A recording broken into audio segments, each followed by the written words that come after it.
There we go. It was super delayed for me for some reason with the sound. No, but anyways, that was just me. I was you. Oh, okay. Okay, cool. Fucking up 300. Let's 300. do it. Hello, humans. Welcome to Audio Face, episode 300. It's a podcast. 300? 300? What? 3 What? 0 0. 3 double zeros. You needed 3 trillion to pass. You got 300.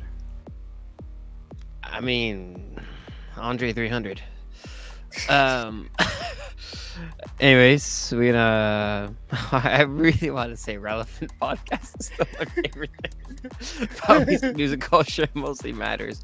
I am Sean. I am Dan. And up today on 300, Jesus Christ, do we have possibly one of my favorite audio faces ever so far. Oh yeah, lineup's great. Like it's great.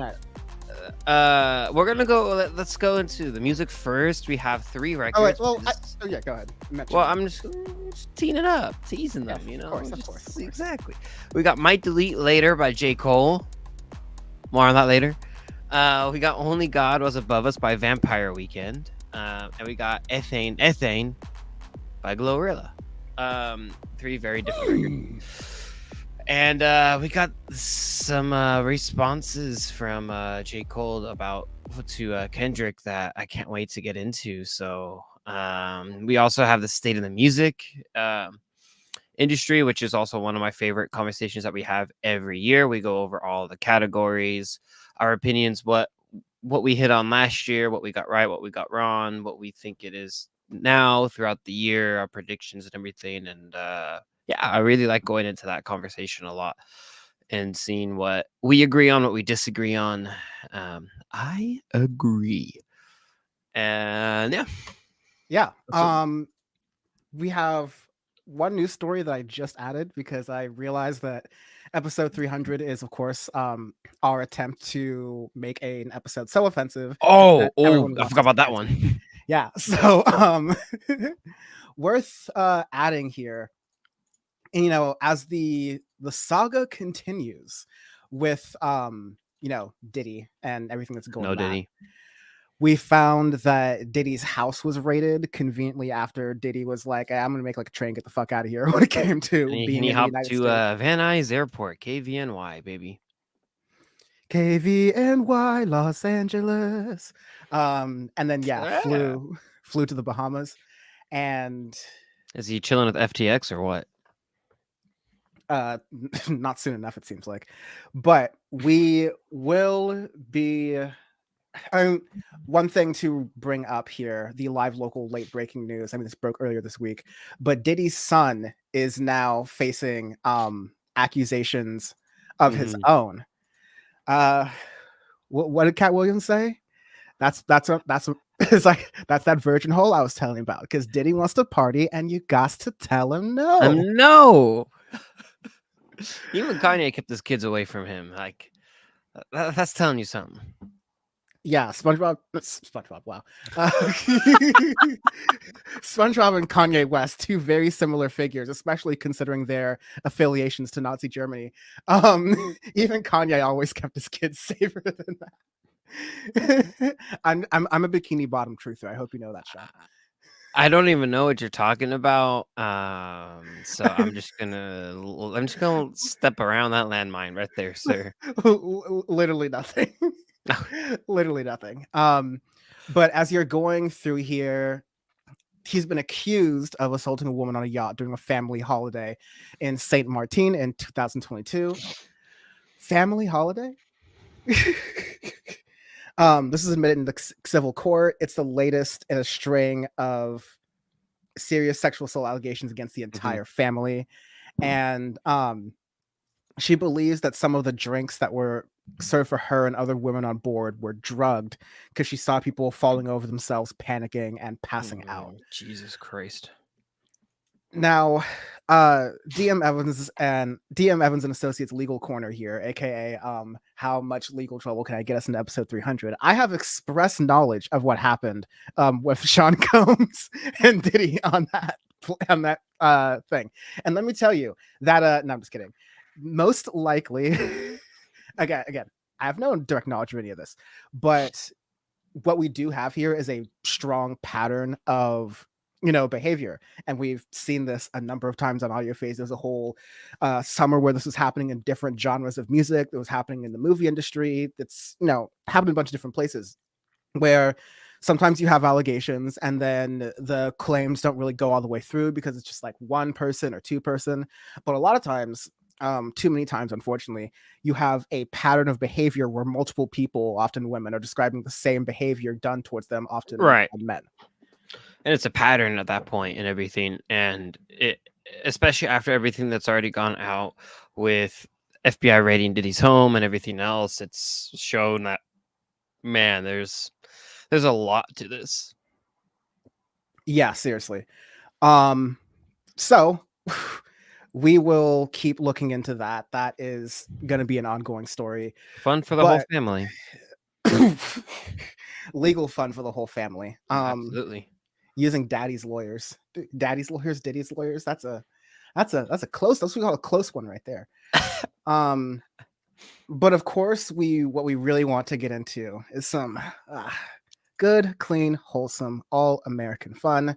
We've been covering what is honestly one of the more exciting times to be covering rap music, especially in this decade with last decade's hip hop artists. I think the discourse is humming, the world is thriving.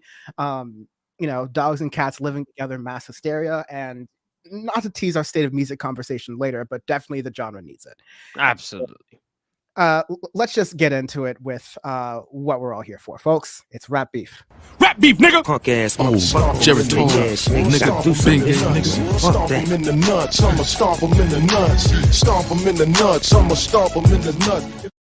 Rap beef, nigga! Punk ass, Jerry I'm sorry, I forget that I have things on loop sometimes. I have to unhit the loop button.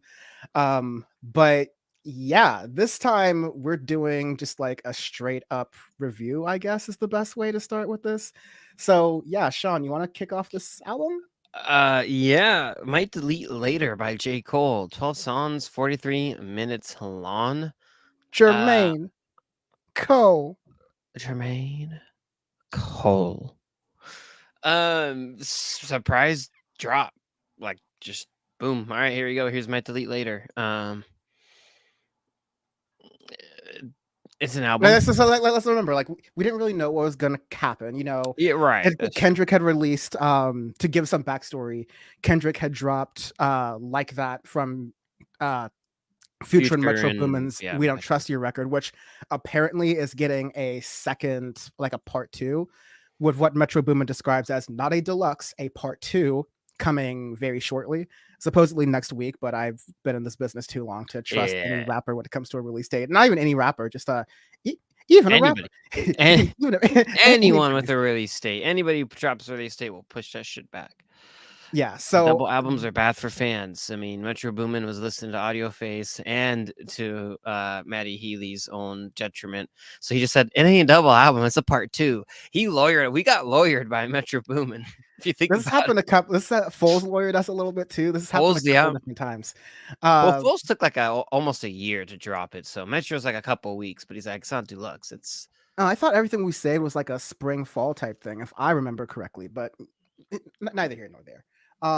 It could have been a year. If then. So it was a 2-week period where we didn't hear anything from either Drake or J. Cole. Breaking news, it's about a 2.5-week period, and we still heard nothing from Drake except a couple of Instagram posts and a Timothy Daniel Poole two-time little bitch award. But Drake came out and he was J. Cole came out and he was like, you know what? Okay, I am about to, come out of the woodworks and like actually come out of the Ukrainian G League of basketball off the left bench and be like, here you go. Be all like,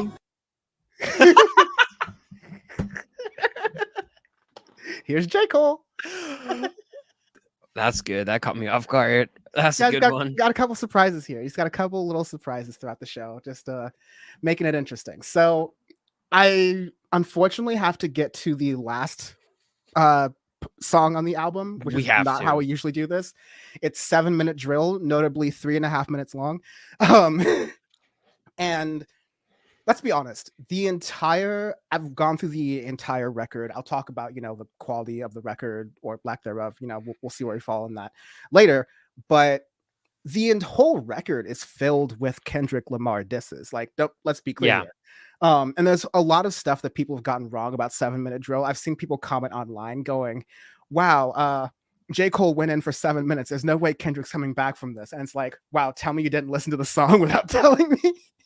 So there's a lot of that discourse around here. But no, the entire album, not just one song, not just two songs, but like multiple songs have a lot of references to Kendrick Lamar in different ways. Some things are more subtle than others. Some things may involve a little more Nuance. Charlie from Always Sunny in Philadelphia with like the crazy blackboard behind him with all the arrows, the Pepe Silva thing.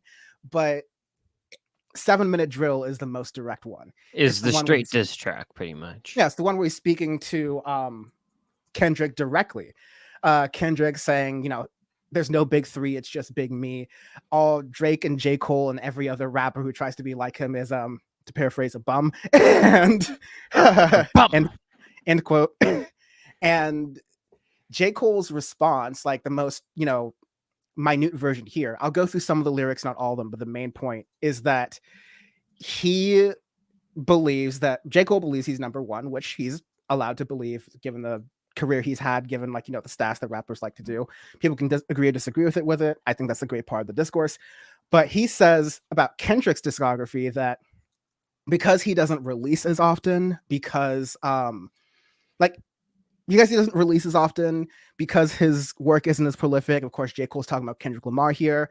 Obviously, J. Cole's the better rapper, and J. Cole doesn't want to do this whole beef thing. He wants to be, Kendrick and Drake's friend. It's all like fun and games to him. But he also wants to make it clear that, and here's where it gets kind of interesting. We have lyrics like, your first shit was classic, your last shit was tragic, your second shit put niggas up to sleep, but they gassed it, your third shit was massive, and that was your prime. A lot of people have, I guess, just forgotten Kendrick Lamar albums because people are saying, oh, wow, he's saying that To Pimp a Butterfly put niggas to sleep. And it's like, y'all can't count. Section 80 was his first record.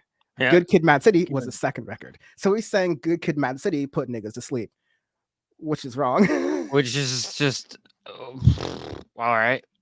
Like, I've been talking a lot here, setting things up. So, Sean, I want you to go ahead here. But like, where I'll stop is here at saying, I don't think J. Cole has a leg to stand on when comparing discographies or timelines of when he's releasing.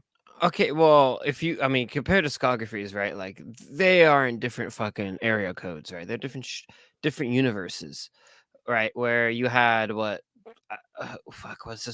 J. Cole's first one?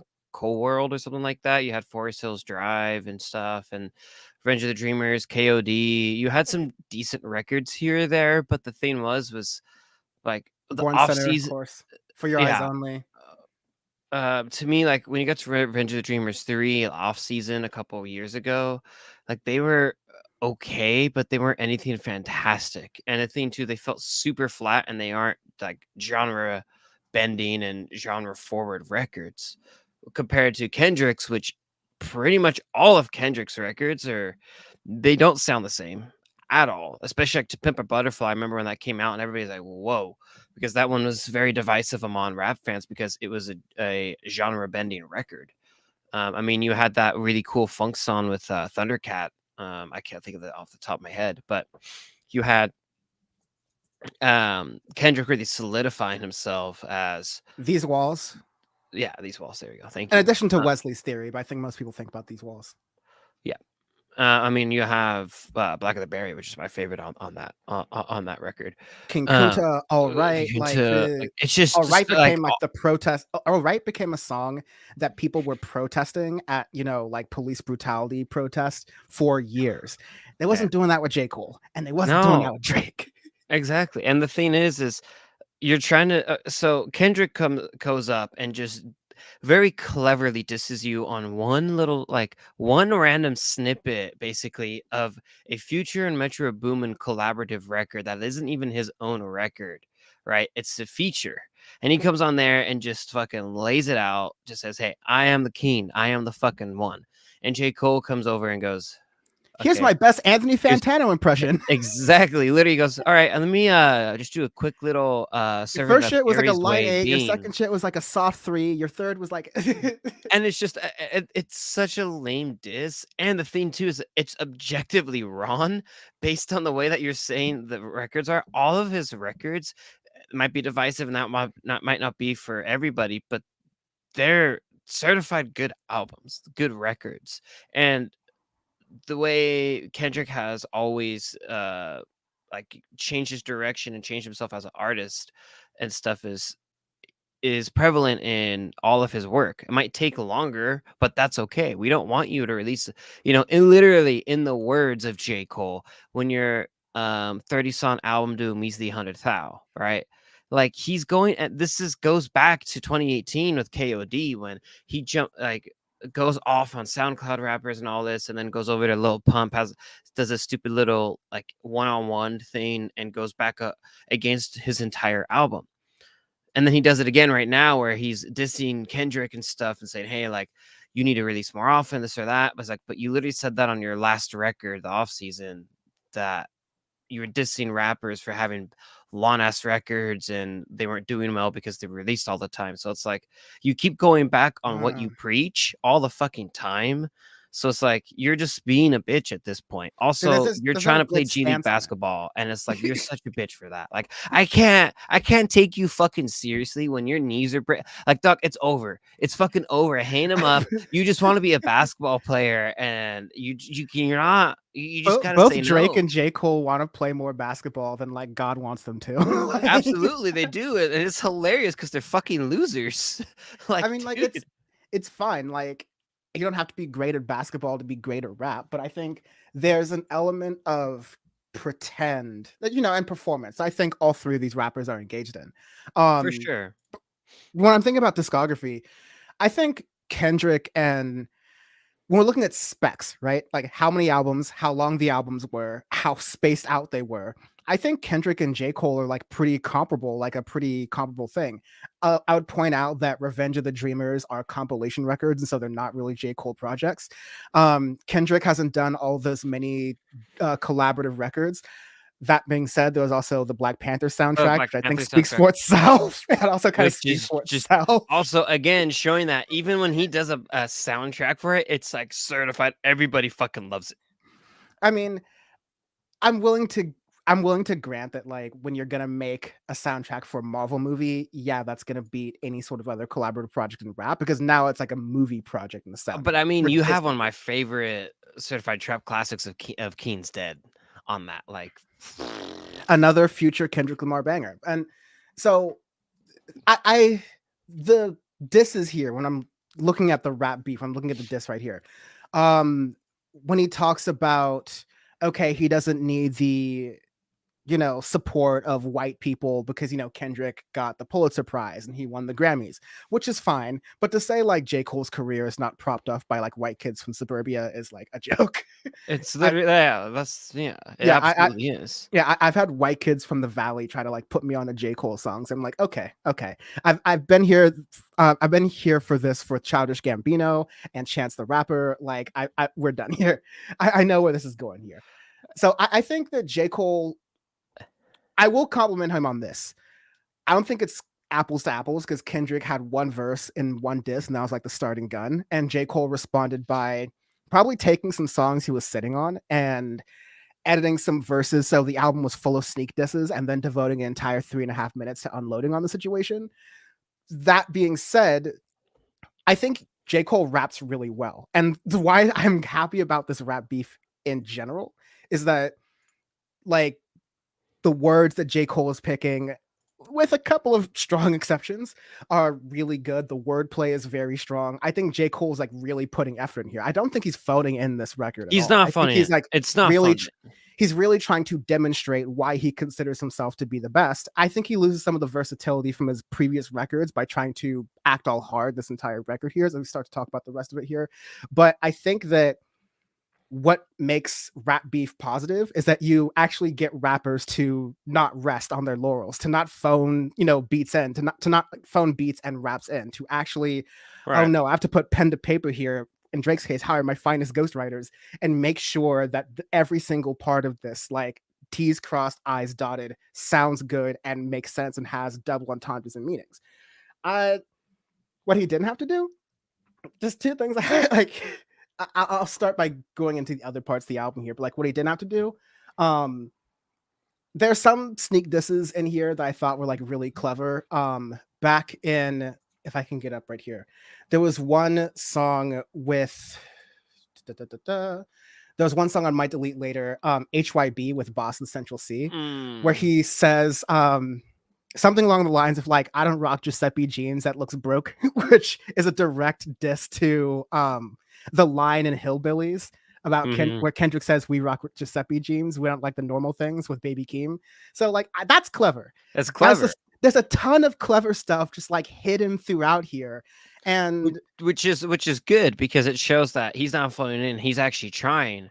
And it's like it's good for, I mean, this gets into our like Drake hides subtle things on Instagram. J. Cole gets in the booth, and so I will respect. J. Cole gets to work and gets to his craft, and wakes up, gets to the booth, gets to the studio, clocks in, does his stuff, right? But to me, it's just when you get to 7 Minute Drill, like that's your diss track, and it's like out of all of the cleverness that you had throughout the record, which I thought was really cool, you get the 7 Minute Drill, and it's just that's it.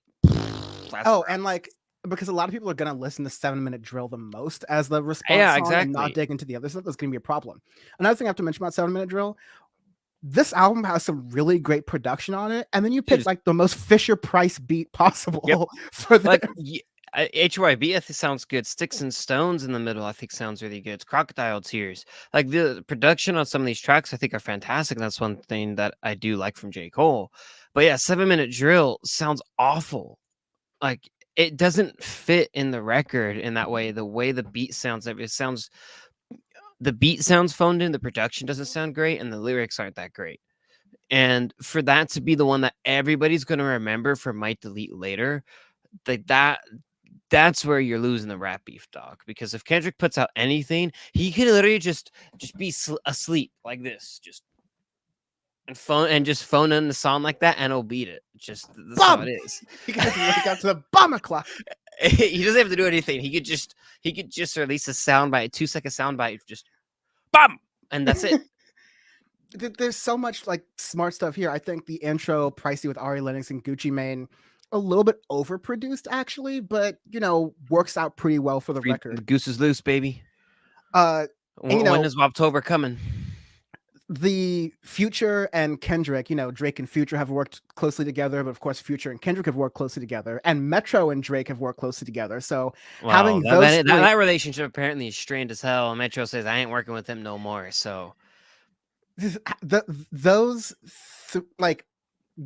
the layer of the diss that was the fact that those three had teamed up on an album called We Don't Trust You to stand 10 toes against Drake and J. Cole. And you know what? Pie featuring Ab Soul, who was a former Kendrick Lamar label mate. Like that was really good. J. Cole just had to fuck around and make like an anti-trans joke in there. And he goes all Dave Chappelle on trans people, and it's like, bro, what are you doing? Why are you? What was that? It's not cute. Like, oh, he made the joke. People are gonna try to cancel him, and J. Cole's gonna come out of it anyways because he's like great. It's like you don't get it. It just makes you look really bad.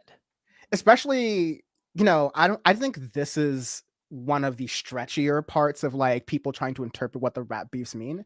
But if you take it to its logical extent of that being a slight diss at Auntie Diaries from the Mr. Morale record, that doesn't look great. I mean, the family things. If he's really trying to diss Auntie Diaries, which I think is one of the best rap songs made in the last decade, of just introspection, like literally being true to yourself and saying, hey, look, I made some mistakes. I am literally learning things from my own ignorant past, and I am from and learning from Kendrick Lamar's trans uncle, apparently, right? Yeah, Looking at the trans like family. literally, that's what it is. Like it's such a powerful song. I think that and Crown are just amazing tracks. And it's like if you're really trying to diss that and just do a funny little line, like saying what is trans, what is that? And I'm like, dude, like go step on some Legos. If you're really gonna do that, this is where again. Kendrick, it's not Big Three. It's just Big Meat. Like he literally just needs to be asleep. He has the crown from a record that was released 2 years ago. That is still just the best rap album the of the decade Of the 2020s for the sure. 2020s. That's what I'm saying of the decade. And when you're looking at the discography of like what honestly never mind, is this your king? For all the dogs. The off season, is that your king? Really? It's, It doesn't really work. The other thing I was gonna about that, there are people who are gonna go like, oh, why are you harping on the trans thing? Like, it's just like, war woke culture. The truth is, like, there's a bunch of people, a bunch of different identities in J. Cole's background, and it's easier wrongly, for some people to go, oh, it's trans stuff. That's just such a small number of people. You're being woke.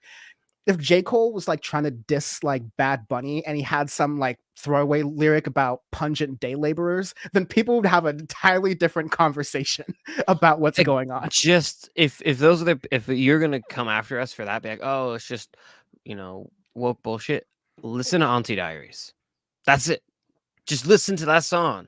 Not only that, just imagine he does a throwaway line going, oh, these dirty immigrants coming from the border, or like, Bing chilling, fuck the Chinese. Like, imagine some like large major group of folks who listen to J. Cole's music, and J. Cole just like, like in trying to get at Kendrick, like Asian people or Latinos or whatever catch a stray randomly. It's so random and stupid. It's not about being woke, all right? It's like, ultimately, when you're judging rap albums and rap beefs on their technicals, how does it execute? And moments like that make execution weird and not good. Yeah, I mean, it's not a good look, especially compared to what you're trying to diss and everything. And yeah, it's what I'm really looking forward to is just whatever the hell Drake and his ghostwriters are gonna make. And I just really, really cannot wait for that. Get in the booth, and exactly. And it's good for rap. Like rap needs this. And I mean, we're gonna get into that with our state of the music in a little bit. But yeah, might delete later. You might need to delete it later. You might like, honestly, never mind is also like maybe this was a never mind thing. My last thing I need to point out here is song 4, Huntin' Wabbits, is not a reference to the Bugs Bunny thing, except it is, but it isn't. And this is another, like, if you really read into the details, what are we doing here? Because it samples Wabbit Season, which was a very old YouTube poop from a YouTuber created known as Meat Canyon, who, if you're on the weird part of the internet, what in the fuck are you talking about, bro? No. What I'm talking about is our old school machinima, like YouTube poops style internet, right? Like, This was when YouTube was popping in the early 2000s. You had a YouTuber named Meat Canyon, right? And he specialized in these really surreal cartoon parodies. One of which is Wabbit Season, which is sampled heavily in the Wabbit Season song by J. Cole. Yeah, that song is about Bugs Bunny raping Elmer Fudd. like that's what the short is about. And like those aspects, like the goddamn is referenced in the song when Bugs Bunny's dad tells him to, like, please, for the love of your mom, stop doing this. Like, you have a problem. Please help yourself. Like, that part sampled in the song. And I'm just like, this is probably a way to get around Warner Brothers suing you, because Warner Brothers sued Meat Canyon for that video, and then Meat Canyon took it down, but he said, this means that everything that happened in the video is canonically true according to Warner Brothers. So yeah, maybe it was a way to get around copyright from actually sampling Bugs Bunny things. But if it's so, dude, did you watch it? Are you sure that's the thing you want to sample? Like, what are you trying to say here? If it's like rap, are you trying to say that like you're gonna know Diddy Kendrick? Because if so, you at least gotta drop one. Peekaboo. Jesus. I got you so good. I held you. I got you in so good. Oh man, That was all just a wind up to play that one more time. I was like, how do I get us here?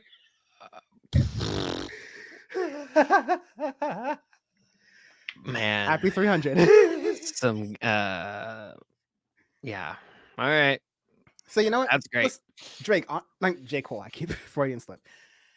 You're put in a weird position. You're put in a tough position. I think you did in a rare, ranking system. I think you did a 7 out of 10. Not on the record necessarily, but your job was to respond to Kendrick Lamar. Which is an impossible task. I think you did a 7.5 out of 10. This is some of J. Cole's most intense rapping in a while. He cares about this. He's putting his heart into it. Yeah, absolutely. It still doesn't really stand up. And, execution wise, I'm even trying not to be like a Kendrick fan here. I just feel like so far Kendrick's winning with like one verse versus J. Cole. That's what I'm saying. Literally a whole album. That's what I said. It's one little verse and a feature on a record that isn't his, on a song that technically isn't his. It's just a feature. And he goes over and just goes bum. And just lays it out. He literally has a sock full of rocks, rolls up to you and just like, hey, how's it going? He goes, boom. Just fucking You do not want him across your cell in prison. He's gonna be the one who's just like the first episode of the Vince Staples show, just angrily staring at you from the other cell, working out, thinking about how to kill you. Just getting his shank ready. Oh yeah, that does. Anyways, that does bring us to arbitrary scales. We do arbitrary scales every week on Audio Face because our review is our review. Rather than us do a letter ranking system or a number ranking system, we will pick an arbitrary scale every single week, and most of the time not repeat them. We really wanted to do letters or a number ranking system just to be kind of cheeky, and then we really want to do blimp incidents because that's our favorite arbitrary scale by far. But to celebrate 300 and be a little bit different and meet in the middle, because what is a podcast if it's not compromise? We decided to do maritime incidents. So Sean, what is this for you? Bro, by the way, this list you sent, I scroll up sporting events. Why didn't we do this as sporting events, dog? Oh yeah. I'm saying the 300 series of Audio Face, we could just every once in a while just do a death toll. We have a list. We have crowd crushes. And music, we may not be able to do that. Yeah. Target rich environment though. Target rich environment. This is fucking great. Anyways. Also, this maritime deaths list is like a logarithmic scale. If you look at the top, you're like, whoa. Damn. Someone forgot their coffee on the MV Doña Paz. Jesus Christ, man. They got that fucking good KD ratio right there. Jesus. How many nukes is that? That's 100 nukes. That's 100 nukes right there, dude. That's a Call of Duty solar eclipse right there. That's beautiful, man. That's anyways. Wow. This is definitely a solid HMS victory.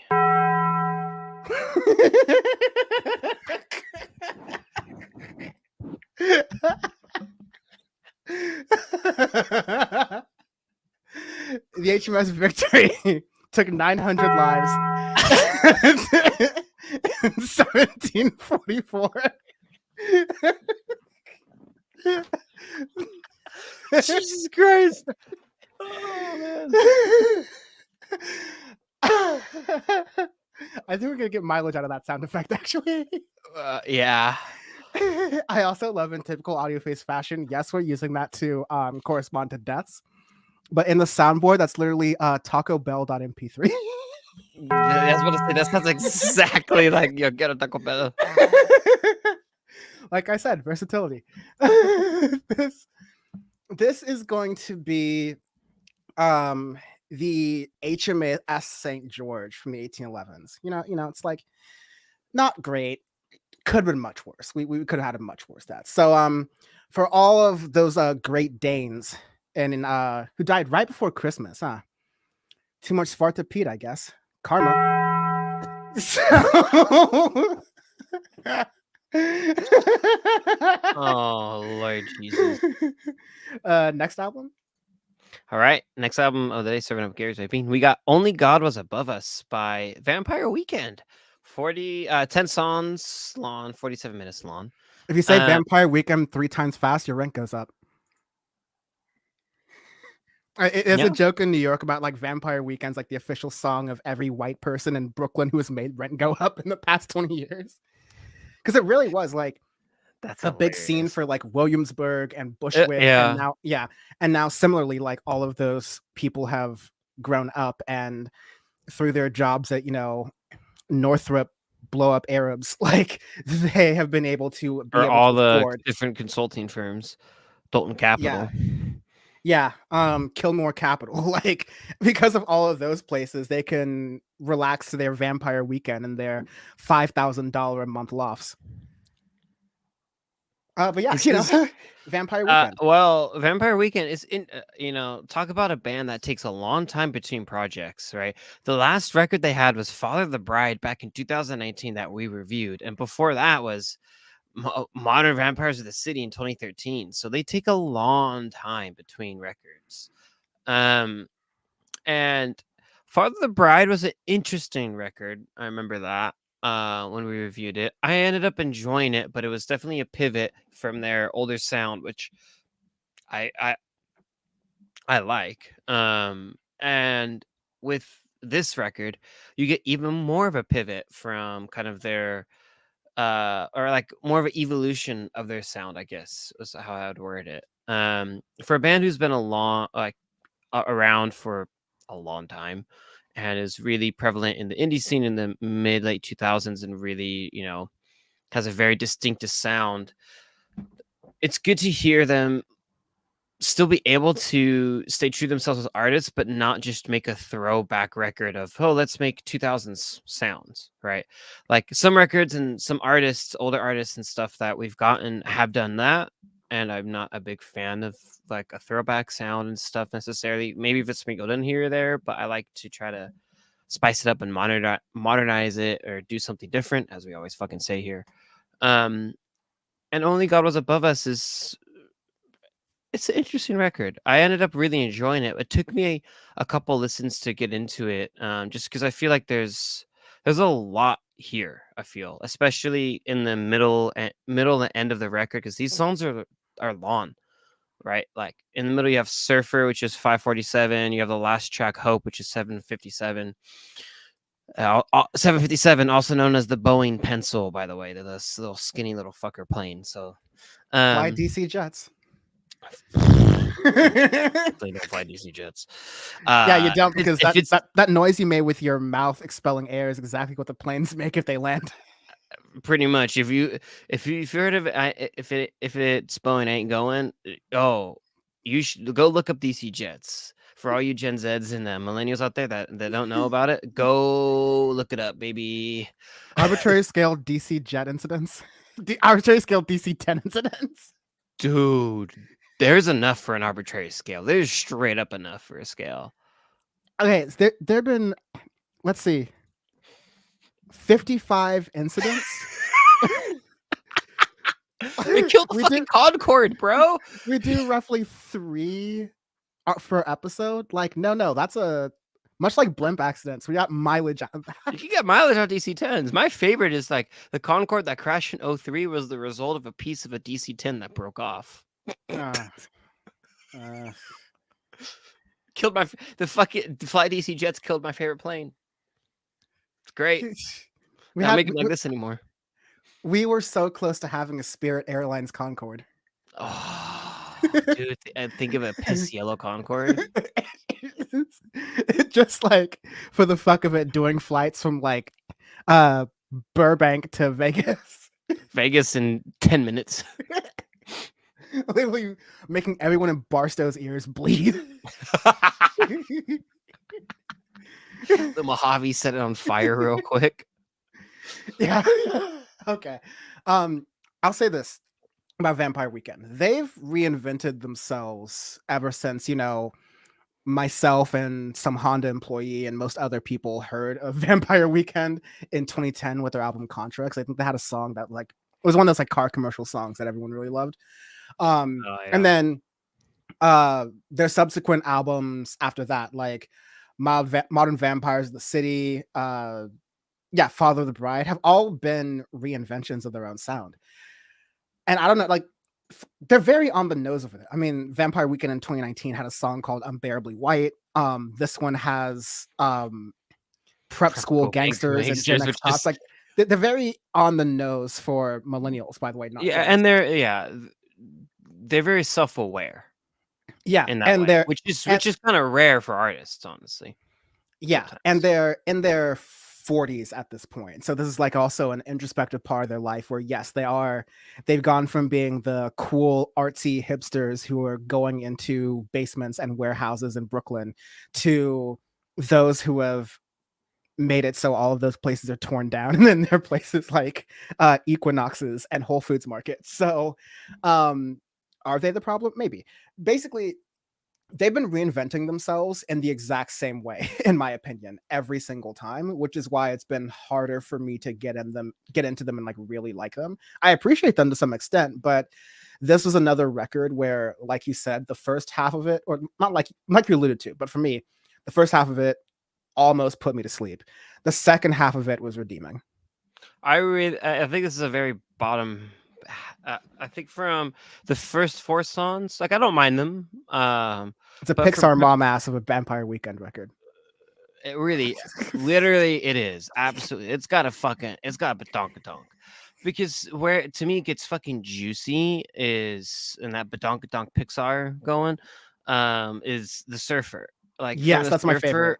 Dude, that song, I was like, it's just beautiful. And then you get to they made like orchestral indie jam band stuff, which is what they're really doing. You get a lot of like cello work in this. Yeah, you get string arrangements, which I think are I think are great. And by string arrangements, I think it's not so much string arrangements as Johnny Greenwood bowing his guitar as a string arrangement. Like, they added it into it's not literally Johnny Greenwood sitting there putting an orchestra with a bunch of weird fucking dudes from Oxfordshire, right? But nor is it even as complicated as like GloRilla's Escape to Plastic Beach tour, or Demon Days Live. But it's still there and it's really nice, as you were saying. Yeah, and I think to me it just that track really to me is where the album gets very interesting and where I like it, because it alludes to songs and stuff that they've done to in the past and sounds that they haven't really completed or wanted to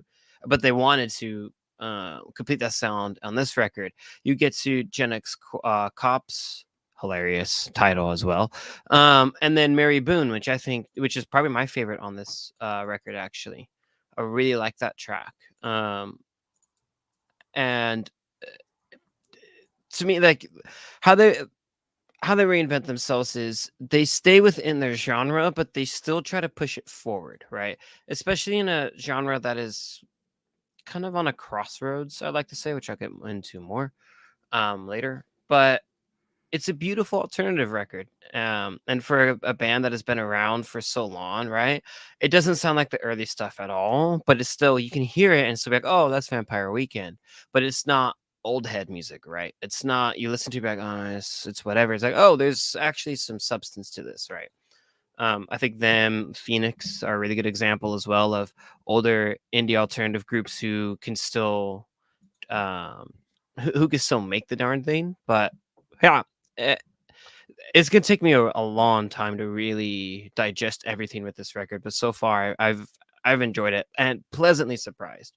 Because with Father of the Bride, I thought that I liked it, but I thought it was kind of boring. And after that, I was like, all right, I'm kind of good with Vampire Weekend. And with this, I was honestly very worried going in that I'm like, I'm not going to really enjoy this. And I was pleasantly surprised. I was pleasantly surprised, but I'm also, an Arctic Keys. Wow. And whoa. Black Keys. I don't like the Black Keys to me are the. At least I said the Arctic Keys and not the Black Monkeys. My N-word. I forgot about that one. That's wow. So at least I did it that way, but I was really fast. The Black Keys came out with a record just this past week, like Ohio Players or something. And based on our past 2 reviews of Black Keys Dude, and records, they I were was like, this is getting bad. bubbled. This is Like, like this is yeah, getting bubbled. it's getting bubbled because the Black Keys are Should have the- just like they should have ended stopped. or like hard. They should have either ended on Let's Rock or like hard pivoted after that. Absolutely, Because because they're the ones that make, and then, like what I think of, you know, Uncle Rock, right? Uncle they're my Alternative, they're Uncle my Indie. ones that they're my ones that got away of the 2010s because they were Absolutely. running 2010s indie alternative that had this great like Nashville background that they really added punch and edge to their sound. Speaking of Nashville, I think Kings of Leon are releasing something soon too, so we gotta That's a great get point. that. Lest we forget the Black Rock Project, where the Black Keys produced a rap record and had Most Def singing on 2 of them tracks with that red mic he got from Damon Albarn. So Dude, I like, forgot about that. the Black Keys was they was stanging for That a was minute and a stanging. half, Yeah, but but they from just Let's didn't have Rock, that follow through. Yeah, since Let's Rock, like their past couple records, Delta Cream, and then what was that horrible one? A couple Dropout Boogie from Hilo. years ago. Oh yeah, Hilo was Dropout on Dropout Boogie, Boogie. Yes. just so bland, and it's a shame, but not everybody can do that, right? And also, you got to take your time between records because from Let's Rock, right, you've had 3 records compared to Vampire Weekend releasing 1 record in that time, which is this record. So sometimes, especially with, having a discography that is as deep as that, like you have to take your time sometimes. And I think Vampire Weekend did a good job with that, actually. Pleasantly surprised because I am not a Vampire Weekend fan really at all. I'm not a fan of that indie sound. That's not what I like. I wasn't a big fan of Contra or their self-titled record and everything. It wasn't my style. I like the more electronic stuff personally. But, this is where we come in as Audio Face and say, hey, no, this is genuinely a good record. I think, and I'm honestly excited. What? I'm a little bit different. I think half of this is a good record. I think I feel better about Vampire Weekend than I thought I would coming in, but I'm still very much like, unbearably white. Oh, it's extremely fucking white. I think that's to me too why I never got into it, because all of it's just funny when they were like really popping off in the early 2010s. It was just so many white people love that shit, especially in 2013 when that album came out. It was just like, oh my god. And I was like, you got Arctic Monkey, you got AM, dude. I don't give a fuck. Arctic Monkey. We had El Camino Black Keys. We had Brothers Black Keys at that point. I'm like, I'm straight, dude. I don't care. Like I had that, and I had Eric Strania from Neon Indian, and I was set. I was like, let me go a little bit harder in the paint because 300. We're about to wrap up this interview, anyways. Let's go. Vampire Weekend's peak in 2010 or 2013. If that was your favorite like genre of music, this is a sign that you missed out. Because 2010 and 2013, looking back to it was like, not just because, and again, this wasn't even like music is better than your younger thing, which could be a bias that's true, but like we were in middle and high school at that point. So we weren't like really, going to clubs and parties and stuff like that. But looking back 2010 to 2014 was just like a banger of music in most genres, including the genre that Vampire Weekend was playing in. And by no means were they the best either in their genre or in general. They had a couple of chart toppers. They were in a couple of commercials, but like if Vampire Weekend is what you're nostalgic for from the early 2010s, more than anything else, literally more than anything else, it should be on the, if you're making a top 100, it should be number 100. Especially in indie, because indie in the early 2010s was just fucking like, as much as I hate Grimes, like her 2012 record, fucking Visions, I think is what it called. Yeah.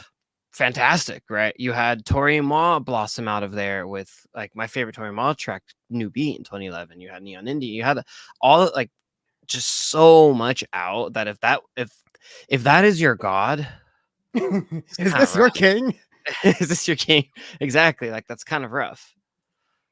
Like it's not bad, but yeah. And this is where where I'm getting to in my point of, I wanted to drink hella haterade on this record because it's episode 300. It would have been more fun to just fucking rip some white people apart. But I was like, I kind of actually like this, and I hate it that I do, and I'm trying not to say that I like it, but I'm like, I'm gonna listen to it more because it's actually interesting to me, especially the latter half. Like the latter half, it's like my biggest complaint. It is way too bottom heavy on that.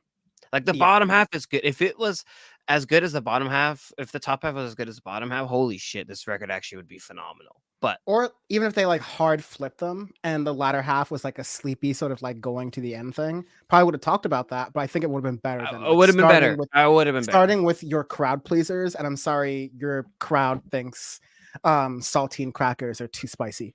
So Your crowd raises the rent too much to now. We can't afford houses. your crowd complains about the tents that have showed up around Greenberg, about Williamsburg. Your crowd thinks Bed-Stuy is scary in the year 2024. Okay. I love it. Anyways, Arbitrary scale. We do arbitrary scales every week on Audio Face. Our review is our review. This week it's going to be maritime incidents throughout history. This is going to be my HMS Glorio from Newfoundland, Canada.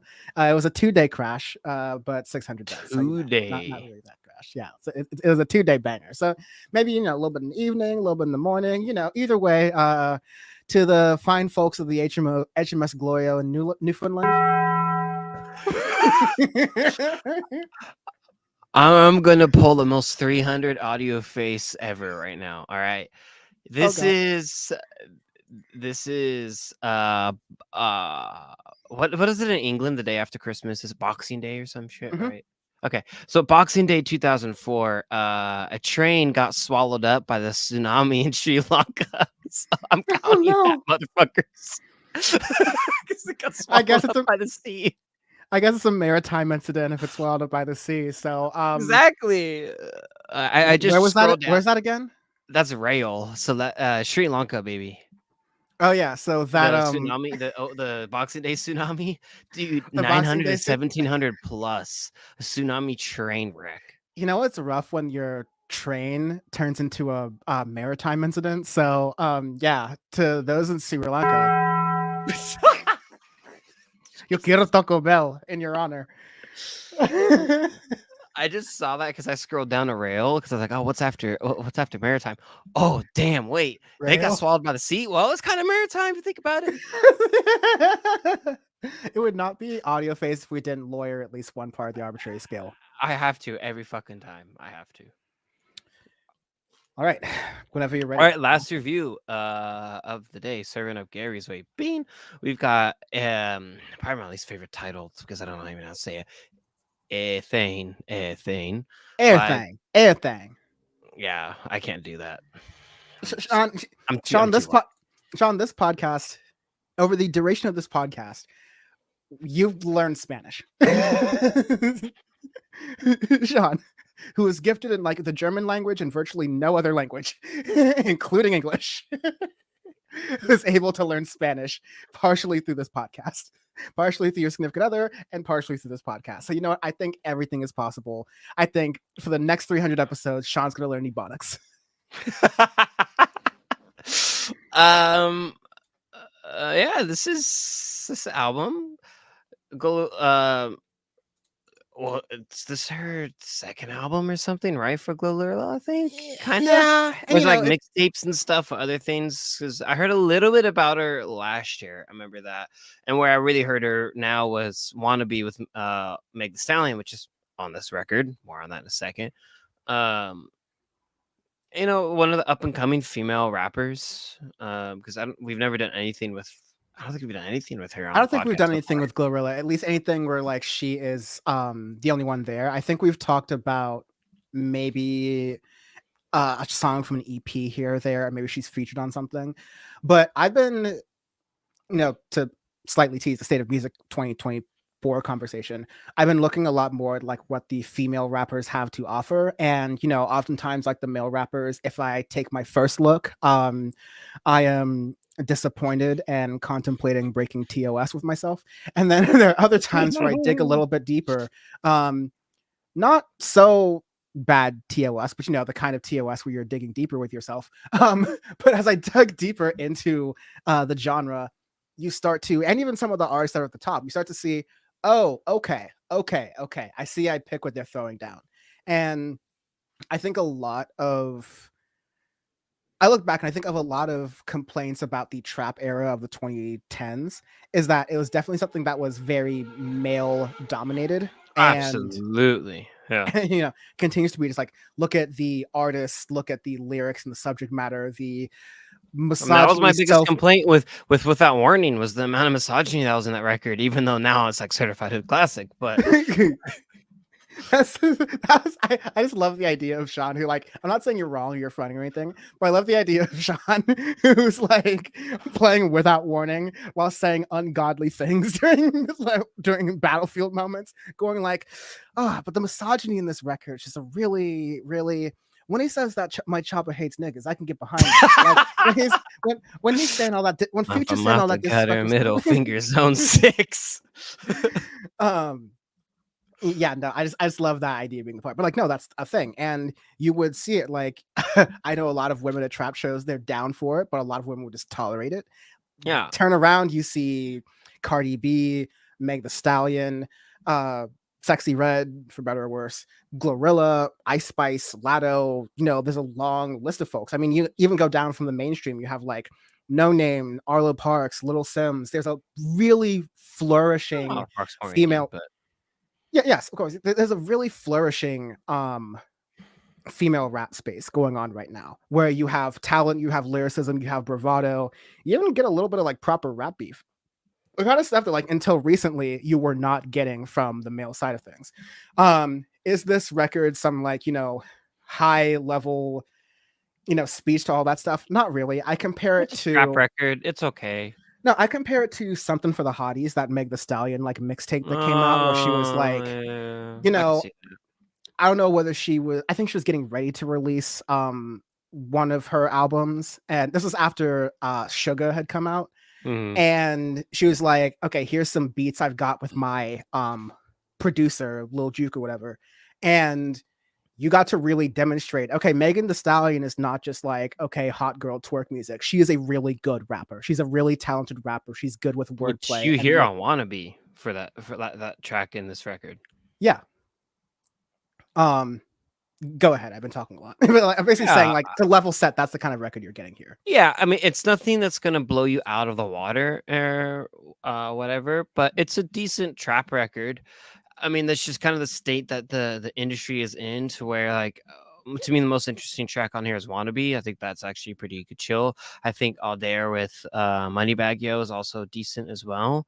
But it's just, I like Bad Bit for Ya because it does this like rock guitar background in it that you start to see a little bit more in like Lil Uzi Vert production. Some of the stuff that was coming up with SoundCloud that wasn't really that great. XXXTentacion.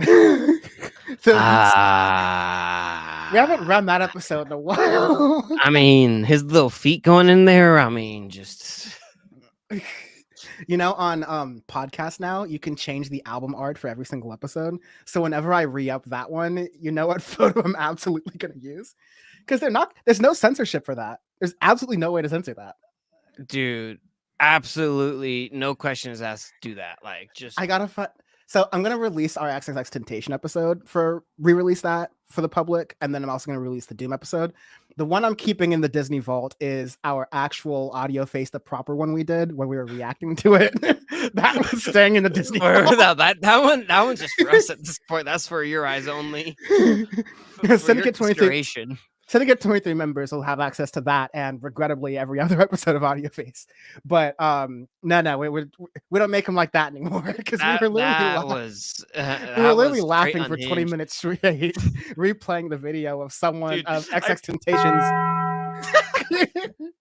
Dude, I remember just scrolling that shit back and forth, just losing it.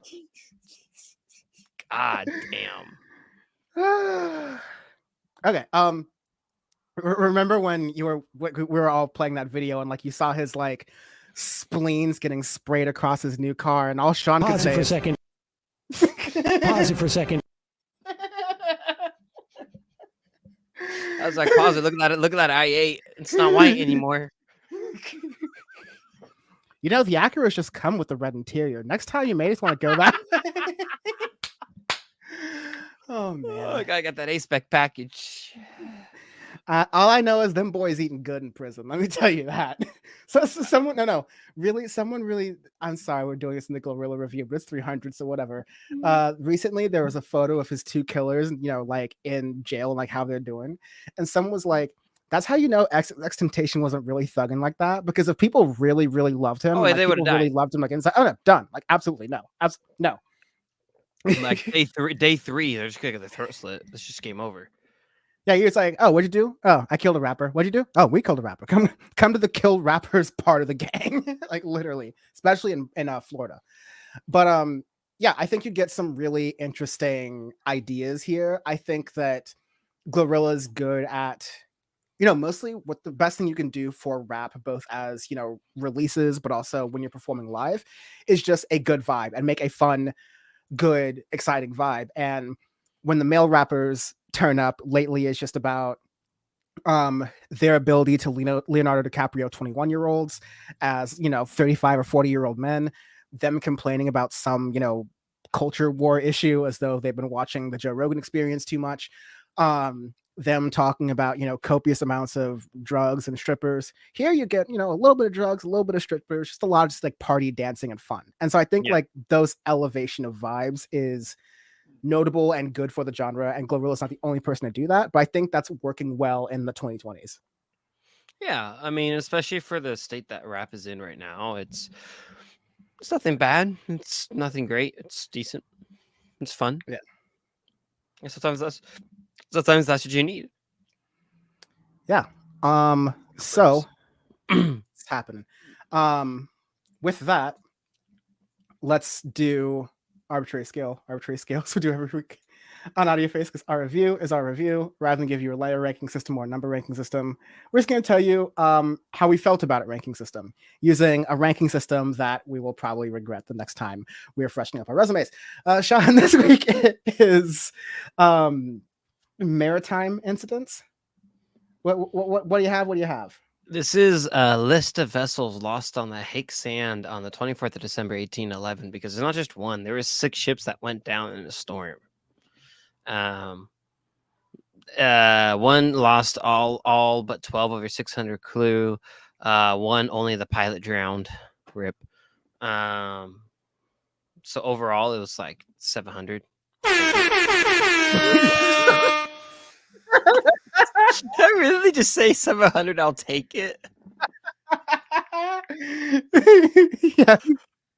I don't know what's more unprofessional, me playing the Taco Bell gong or me DJ Airword after that. Oh man. I decided for episode 300, in case you couldn't figure out, to bring back sound clips old and new for the production to enhance productions going forward, but also just kind of take a blast through the past. We used to do that a lot. It was fun. Yeah, it was just it kept it good. So for the future, I will start playing some of these sound clips. But that's a Power Report one. That's one that Bam's gonna love for Power Report. But I don't know that one, but oh, that one's so saucy. That one's so okay. You gotta send it to your boy later. Yeah, I'll explain that one later. This is going to be. I've already killed enough Europeans today. Let's go. You can never kill enough Europeans. SS Kishi. He said it, not me. Actually, that's very related to what we just talked about on Power Report, but more on that later. Whoa, okay. All right. Now that I don't endorse, but okay. I don't even know. This is the 2020. It has to do with South African Revolution. There's some gray area. Fuck the South Africans. The 22nd of September. Europeans. The 22nd of September 1912, the SS Kichimaru off of Honshu, Japan. 1,000 souls taken from that one. 1912 could have been better things for the Empire to do, but fight the Russians, but loose lips sink ships and things of that nature. So, I want to check. There may have been. Wasn't there like one other rap beef that I found this week? Oh, right. There's a light thing between GloRilla and JT from City JT. Girls. It was nothing. It's nothing crazy. especially compared to what we've got going on at the big kids table currently. As unfortunately sexist as that sounds, little or nothing. We covered the Nicki Minaj, Megan Thee Stallion beef. Yep. And Megan Thee Stallion won that pretty flawless victory. Cardi B Ice Spice versus Lotto. We've got that on the bubble here. Like that's gonna be bubbling up for a while, so we'll see that later. That one's gonna be cooking. Yes. So now let's do our State of Music 2024. So every year we do this episode, and we do this like kind of conversation to especially as we've gotten into further years of doing the show, we kind of look back at our previous years recommendations and see how they've turned up. So I have some of the other docs up here to ask those conversations as we go along. But we also kind of take the main genres in which, sound is coming out and some of the less main genres. And we talk about, what we've seen, what we've been noticing as trends in the sounds of music, the sounds of genres, genre bending, and also the industry that keeps this fine thing rolling, that allows us to, create commentary about it, that allows musicians to not make money off of it. We talk about that entire thing and the dynamics around all of that. And so let's start where we usually do. I'll say like this. We're going to start with pop and neo-pop. I almost don't want to start with it, but I actually think it's great to get it out of the way. Because as I was thinking about doing this conversation, and I'm curious like what you're thinking about as I get the banner off for this one. Whoopsie.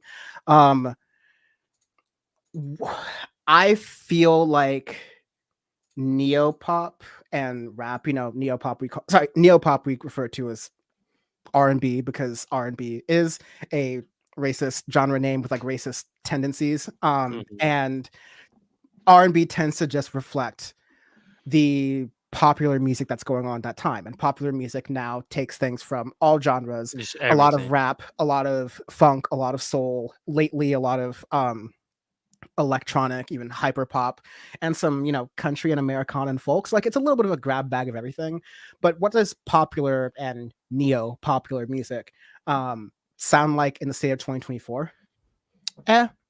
This honestly, it's big. It's a big fucking because we've gotten what was the one that we did last week? I think there's a decent neo pop record. I'm totally blanking. Or maybe a couple weeks ago, but there's been some that we've gotten that are just big fucking ass. Where Tyla, there we go. That's what I was thinking. Right. And that one was decent, right? But it's for somebody that was like for a record that was supposed to be so like it was so hyped up for everything.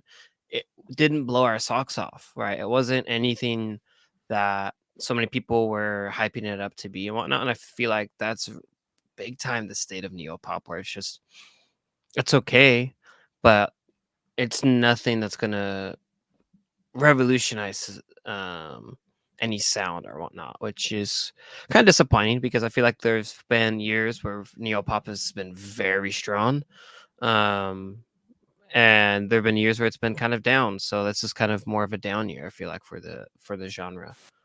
And we've already been seeing that so far, and nearly halfway in the year in April. Yeah. It's really true. What we said for 2023 was, especially coming off of, Drake's Honestly Nevermind attempt. Well, wasn't there there's the Katramine, I can never say. Katramine. Yeah, but I think Katramine I think was good. It was a good project. I don't think it blew outside of the mainstream from people who already did not know about Katranada or Amine. Right, fair play. Yeah, that's the thing with that. But I think, Beyonce and Drake made two very big pivots in the past couple of years with Honestly Nevermind and Renaissance, respectively. I said this before and I'll say it again. I commend Drake for trying. Drake's albums have hit a wall, and they have hit a wall for a very long time. Honestly Nevermind was an attempt to break out of that wall. I don't think it did that very well, but I really appreciate him for trying. Beyonce somehow made a record better than Renaissance since then, but like that was a really phenomenal record that paid homage to its roots, pushed popular and neo-pop music forward, because we may consider Beyonce to be a pop star, but let's be real, Beyonce would be considered R&B, which is why that's like neo-pop, which is why if you really put them together, barely makes a difference. Taylor Swift, I think this year, I'm not going to say she's like the lead of this, but I think she's like a good example of what's happening right now in pop and neo-pop, is that you're getting more country, folk, and Americana influences into pop that were oftentimes already there. Like, Taylor Swift was a big pop artist and was taking country influences from when she first started out of career. She Right? first started, she first started country, and then Folklore Evermore got a ton of folk and indie influences and stuff into those records. But even by the time she was doing Red, even earlier than that, like she was very much veering into like style of pop you might see from a Miley Cyrus or something like that. Yeah. So she's gone through this evolution for a while. But I think that I had a prediction, I don't know if it was last year, no, it was in 2023, that I thought Americana would like start to have a little bit of a moment. And I'm like, was half right in that. I think its influence is definitely having a moment as a genre. I still keep going, sorry, I don't want to cut you off. Shoes on the other foot. But that's pretty much what I was gonna say. Yeah, I mean, because I agree with that, because right with Lana Del Rey's Ocean Under a Tunnel Under Ocean Boulevard. Like, how do you know that? From Long Beach. Stick to New York. But like that was a decent like Americana record and stuff that we both said, hey, like this is good. And I felt like I thought there was going to be more records that were going to kind of bounce off of that, but there really hasn't been too many. And I feel like, as you said, there's more influences and stuff on that in pop that we're going to be getting, which is good, but it's not really going to have its own moment to shine. I feel like it's too hard of a genre for a lot of artists to feel comfortable doing, because you kind of have to be a very good singer-songwriter, which I feel like too many pop stars and pop artists have too many ghostwriters that don't know how to do that.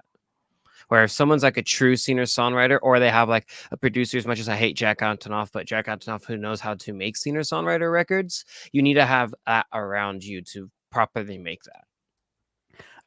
I think you make great points, and I largely agree with you. But I have, like, as you were thinking about it, I was thinking of some things that I'm like, I don't know. So like, I'll never forget when we were talking about that big Morgan Wallen incident, when we were talking about, well, here's this, country music star who said the N-word, and he's been punished by the establishment of country music for it, who even in the establishment seems to be doing it begrudgingly so. Like, they don't want to be like, oh, we're not really sorry because at the end of the day it's country music, but we have to at least look like we're sorry because we're a business. And you saw that, the fans were like, no, keep hitting the racism button more, please. Because right. At the summer of like 2020, whenever that year was, 2021, 2022, maybe between one of those three, top three artists selling period were Taylor Swift, Drake, and Morgan Wallen. Like Jason Aldean's had his moment too. And this makes me think sound like I'm going to be going into this thing like country music has this like racism issue, and it's definitely there, but I think it's changing slowly.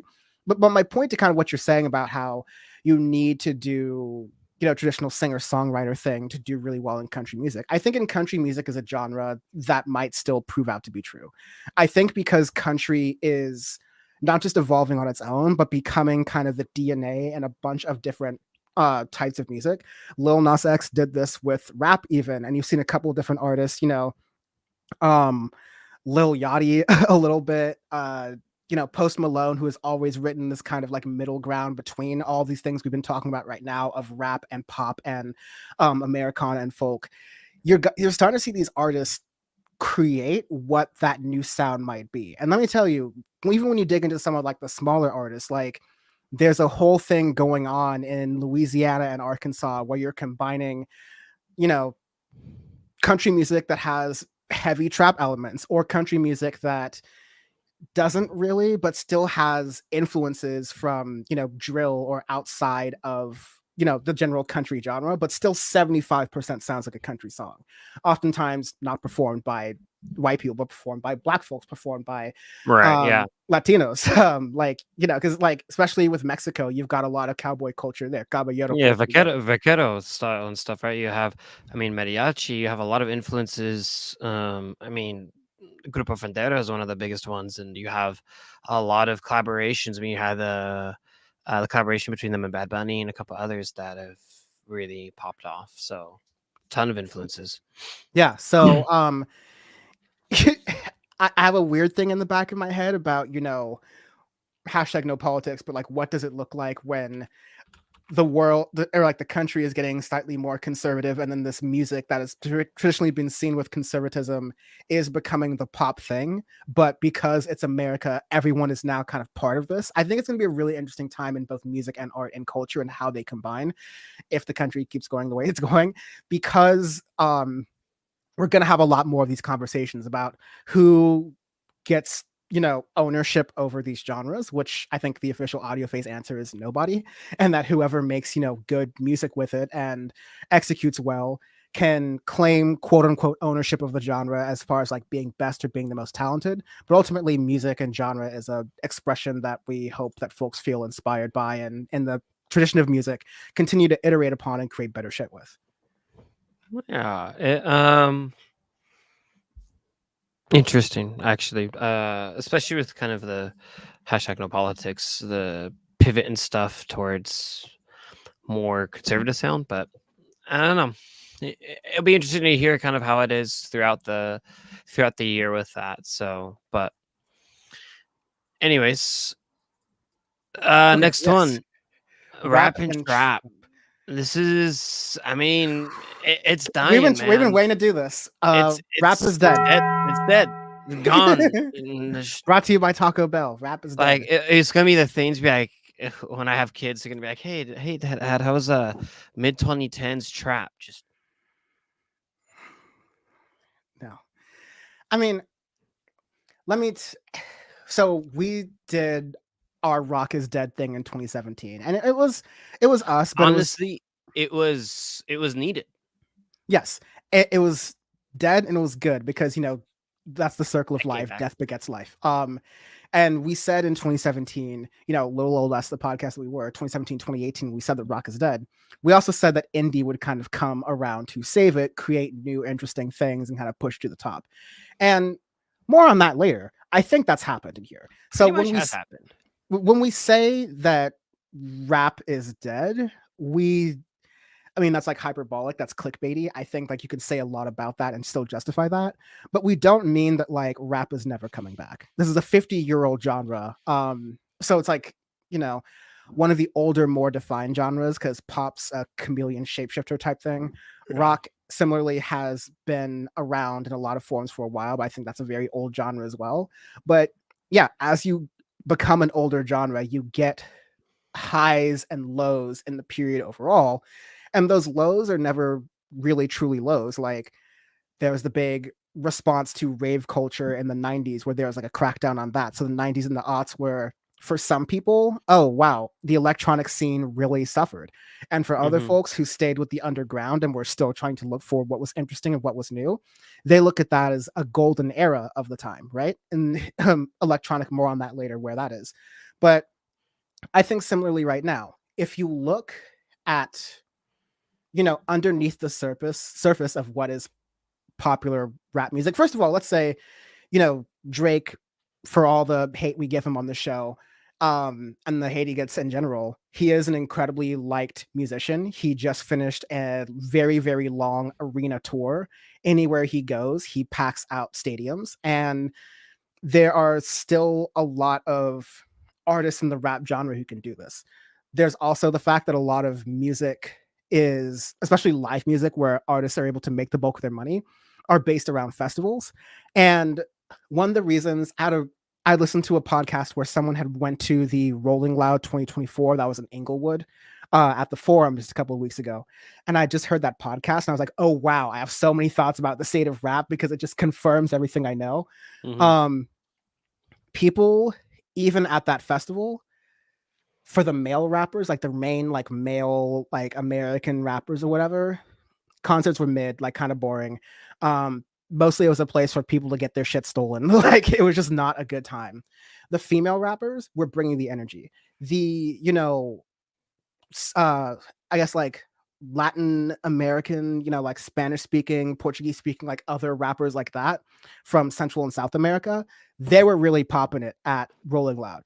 Now, there's a bias towards this Rolling Loud being in Los Angeles, and so maybe that's like an element to that too. But I think that's similar with, artists like Bad Bunny, for example, who have been able to come into their own within rap while bringing a more like global flair to it. British artists are doing this too. I think rappers all over the world are doing this in their own unique ways across the African diaspora.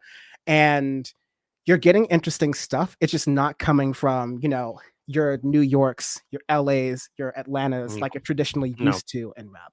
And so that's like a shame because there's still some remnants of, J. Cole not necessarily being of those three places, but and neither is Drake really, but there's some remnants of that old style of hip hop, how it came up from the first 50 years, still around there. Like we're still trying to look for the best of the best from those places, including what we're doing with women in rap music, especially right now. But the truth is, like we did with Rock is Dead, all the shit just sounds the same. It just sounds the same and it gets really repetitive and boring. And in order for the genre to feel like it's moving forward, drill was like a little bit of life support, but I don't think that's going to be it entirely. No, I think because then it can get washed out and stuff, right? Like there are still good rap albums and good rap projects that are going to be released and stuff, right? Like there's still hope, right? Like you had Utopia last year of Travis Scott, which I thought was a really good direction for him. One of the biggest rap artists and one of the big proprietors of the trap that I feel like is very stale and boring. But he did not make a very stale and boring record. He took his time for it because it was a while after Asher World was released. And the thing with that he did on Utopia was he paired up with interesting producers and stuff. Like on Modern Jam, right? He paired up with Guy Manuel de Homocristo of Daft Punk on it, right? And made a fucking great track. The opening track of Hyena, I think, is a really good modern hip hop track and super energetic and gets you into it. And right, you had I think Fiend with Playboy Cardi, where you get like you want more of your SoundCloud rap style and whatnot, but it's energetic and it feels like it fits in the decade. It feels like it fits like, oh, that's modern sounding, right? Just Want to Rock with Uzi Vert. I think Uzi Vert, is wild and electronic as he was, especially in the 2020s. And, his kind of style seems a little bit erratic at this point, similarly to Playboy Cardi's. I think you're getting a lot more interesting stuff there and objectively a lot more hype there than anything else. It's really, it is a great time because what we've wanted is for, at least what I've wanted, especially Annie as well, who's previously been on the show. What we all want is like, let's make rap more electronic. That's going to make it really hype. And you're getting that since Big Fish Theory. And yeah, you like on Utopia, you got that shit. You get that shit from Playboy Cardi, from the Uzi Vert, from Travis Scott. You got those are the and our little indie wild folks, like your no names are coming out with stuff like that. Scare in the Hose with Danny Brown and JPEG Mafia, like Injury Reserve. These are all Tierra Whack. Like it is happening and it is alive and well. It's just not the stuff that's charting. It's the stuff and that's the stuff that's charting is boring. It's mid. It's just bland. Like I've already heard this already, right? It's like, okay, cool. Like I've already gotten this. And that's the thing to where like the big artists, the charting artists need to take a note from Travis Scott and co, right? Of trying something different, trying to get influences and stuff from different genres, from people who like younger generations and stuff too, to really get like that little oomph that they need, so that way more and more people can listen to it and get that in their system. Because other than that, it's very bland and boring, and it's on life support right now. So, yeah. And so the other thing I'll say is that, a lot of folks in our audience will probably be around our age. And so they'll look to a time of like, and we've been talking a lot about Kendrick, J. Cole, and Drake because of the beef, but I'm thinking a lot about the Control EP, where there are folks like, Big Crit and others who are mentioned. And, like there's some great stuff coming out. Like we've talked about Larry June out of the Bay Area. We've talked about Jid. Yes, Jed. I think Jed's really phenomenal. I think is more on the side of the artist we mentioned earlier than the like sort of setup I'm doing right now. But Future and Metro Boomin just came out with a record. There's stuff that are coming out from our supposed like 2017, like mid 2010s greats. Apparently, Childish Gambino's getting back to the booth. Apparently, Chance the Rapper might be divorced enough to get back into the booth. Like, Chance the Rapper is rough. That's fucking rough. Childish Gambino, I can have some hope for because he's released some interesting stuff. But Chance the Rapper, dog, that's stay divorced. That energy. Talk about best work as a light pack. Very true. But what you're getting from at best, like Future and Metro Boomin, are albums that are fine, but nothing to write home about. And what you're getting at worst is Ye Ty Dolla $ign. Which let's throw back to the God, I forgot let's throw back to the Rollin' Loud Festival. Ye and Ty Dolla $ign were scheduled to perform, and so Ty Dolla $ign didn't have always like the biggest flow in rap, but people knew of him. Like in the 2010s, you knew of Ty Dolla $ign, and then Kanye like needs no introduction, kind of really ruined his introduction with the past decade, and people were like, oh, is this going to be an actual performance of Ty Dolla $ign and Ye, especially since they just dropped an album? Or is this going to be one of those weird listening parties things they do where they just load up Spotify and play their song and dance on it? Like the ultimate like spacebar button DJing. Not like him and Jay-Z in Paris where they play 11 times in a row or something like that. Again. Word. In Paris. Yes. They play that shit 11 times for like an hour straight, the same song. They don't make them like this anymore, man. They don't make Otis live. Funkmaster Flex Otis. They don't make Otis anymore. They'll. Oh na na na. Oh na na na.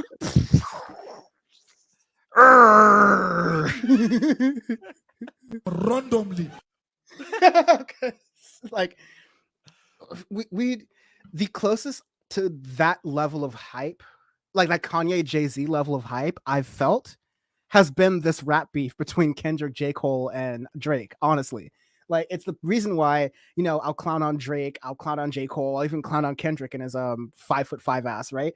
But at the end of the day, it is good when the best people in the genre are challenging each other to be better, especially in a genre where, let's be real, none of these niggas actually gonna kill each other. Like, it's not like it was in the 90s. Schoolboy Q was performing at a Dreamville thing this weekend, and someone was yelling, "This your last song, this your last song." And then Schoolboy Q was looking down going like, "What? It's my last song?" And then someone was saying, "No, we're talking to the photographers and the press that this is like their last song. They need to get their photos now." He's like, "Oh, okay, because I'm in North Carolina. I know that stuff is all going on. I didn't know if I need to keep my head on swivel or nothing." And like Schoolboy Q can joke about that because we're not at the point in rap, knock on wood, where there's going to be like assassination coordinates dropped and addresses dropped on any of these like folks. All right. Like none of these people are like about that, but they're challenging each other to be better rappers and hopefully setting an example for the next female rap beefs that are already kind of bubbling up, the younger generation of rap beefs that are happening right now and how those will happen, because we need, especially in a genre like rap, which is so much about bravado and who's better and who's number one, we need a little bit of a, God, I gotta make that not sound so graphic because I was going to make a historical reference. That's not good. Let me rephrase this because it's Audio Face 300. Let me try as best I can.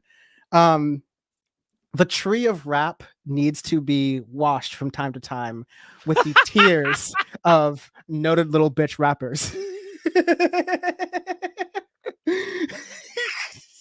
Talk about slamming to the center divider.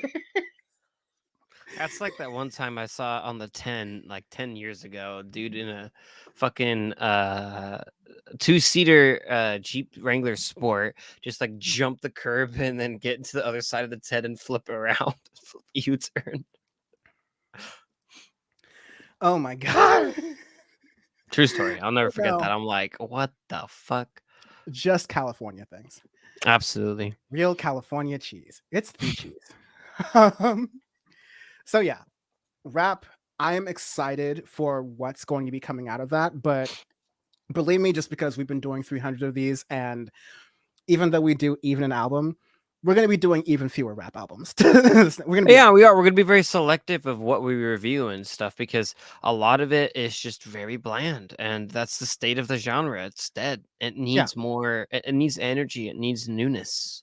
Eventually, when Drake drops, like stuff like that, that's going to be mandatory for us. But we have to, yeah. And you know, like the women rappers who are like the talk of the town, we want to see like once they start releasing full EPs, like can they really rap? Can they battle rap? Can they, you know, push the genre into a fun new place? And you know, I'll challenge them to push beyond just being sexualized. I think Cardi B has already done this in Invasion of Privacy, even though a lot of her, you know, existence is still very much selling a sexual brand. Her and Meg and a lot of other artists, I think even Ice Spice, are starting to show how they can rap about things very talentedly in their own style beyond just sexualizing themselves, which is for Black women, it's sexualizing yourselves. For Black men rappers, it's making yourself seem tougher than you actually are. Either way, I'm asking for rappers to, in addition to doing all the stuff and pulling all the stuff out, to stop trash pandaing for the white label owners and just do stuff that is cool for yourselves. And last thing, which we mentioned before here, but I want to underscore here before we move on. Watch this space for rappers from other countries, rappers from other places that are not the United States and Canada, because that's also where you're going to get a lot of change up and a lot of flows. Next, alternative, indie, and rock. Yeah, like we said, we've talked about rock and rap being dead in the past several years, and especially with alternative, indie, and rock being branches of this. And it's interesting because we were right that indie rock and rock were like rock and alternative were dying. The bands that had been out there had become Uncle Rocky, but there was a lot of good indie out there coming to save the day that would help push the genre forward a little bit. And it worked really well, to the point where like a lot of the starting out bands out there are honing in on a sound that we identified on the show for the past several years. A call to the late 90s, early 2000s, you know, turn of the millennium grunge, but like still new wave alternative that you got. A lot of bands are starting to cash in on that pre-nostalgia for people who, I mean, they haven't, they've been cashing on that for a few years. Yeah. But like new artists, old artists, and it's starting to get the thing where like indie pop, when indie starts to bleed into the pop space and starts to chart a number of different ways, it's through that playbook. It's through that catalog. So first of all, just a little pat on the back here for us. Yeah, I mean, the whole thing when I said like original conversation 2017, and I feel like the following year, literally we nailed it on the head of like what is going to like what needs to happen for rock to move forward, right? And the following year, one of my favorite ever rock albums, Tranquility Base Hotel and Casino from Arctic Monkeys, was released, right? This lounge rock style for a band that was big on indie, big on alternative sound, completely 180 to release this beautiful rock masterpiece, right? Paid homage to the 70s, the 80s, and made them a very modern masterpiece in that regard for that record, right? And then you had just a bunch of different albums and stuff. I mean, you had the Horrors come out that year in 2017. You had a bunch of other things that were released that ended up basically proving our point pretty early on. And now with this, I feel like almost the shoes on the other foot, where I feel like rock needs to save indie in a way, because I've actually feel like I've had more like alternative and rock records that I've really enjoyed more than a lot of indie records. Because I feel like since COVID, since this decade, really the 2020s, a lot of indie has been stuck in that 90s grunge sound that isn't. It was cool for a year, and then since then it's just been kind of dragging on and on. But with alternative and with rock, you've gotten actually a couple fantastic records and stuff the past few years that I think are really holding on their own. I mean, this year already you have Idols with Tank, which I think is a fantastic rock record produced by Nigel Godrich. You have The Smile come out, right? Like the biggest one of the biggest rock bands ever make their side project, and their side project is better than 90% of the shit out there, right? So, and with that, it's like with alt and rock really now starting to me to get on the right foot in a way with some of these older artists and established artists that are trying to update their sound, modernize their sound, and try to do something different. That's where a lot of these indie artists that have been stuck in that grunge sound need to try something different. And you've had the Last Dinner Party, their debut record this year, which I thought was fantastic, come out, and you've had like little tropes, and you're starting to see it kind of change now, especially mid last year and now getting into this year, starting to see indie change. And I think it needs that. It needs to just leave that early COVID sound, grunge, bedroom pop sound away. It needs to go away from that really entirely. And it needs to now just keep pushing forward and look at these older artists who are doing very well, and releasing great records and projects, and take a note out of their playbook back. Okay, cool. Let's make a new sound. Let's try something different. I want to see, B2B and Co. like make a really good record, because I know they have it in them. They just need to get different influences and step out of their comfort zone instead of making the same bedroom pop sound that we've been getting. I have a really hot take here, really fast. Go ahead. I am so down. I think what alternative indie and rock are missing is the random access memories moment, the Cowboy Carter moment. Like, I want some band. I don't know who. I have some ideas of who I would draft, but I still am not going to like put this on them. I'm not going to put this expectation on them, right? So I'll keep it. I have some ideas of who could do it, but I'm looking for a band to go full analog. Don't do like record all the instruments in a live session.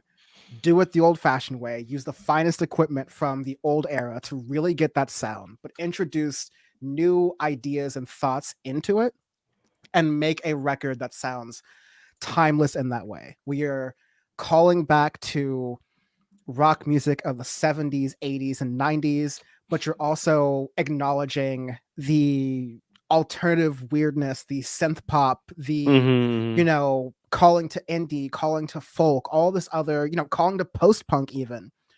I need some band to like put all that stuff together in a 70-minute record, and I need that band to like kind of have some stature already to like really get away with that and bring it to the top thing, because that'll be a watershed moment for this conversation.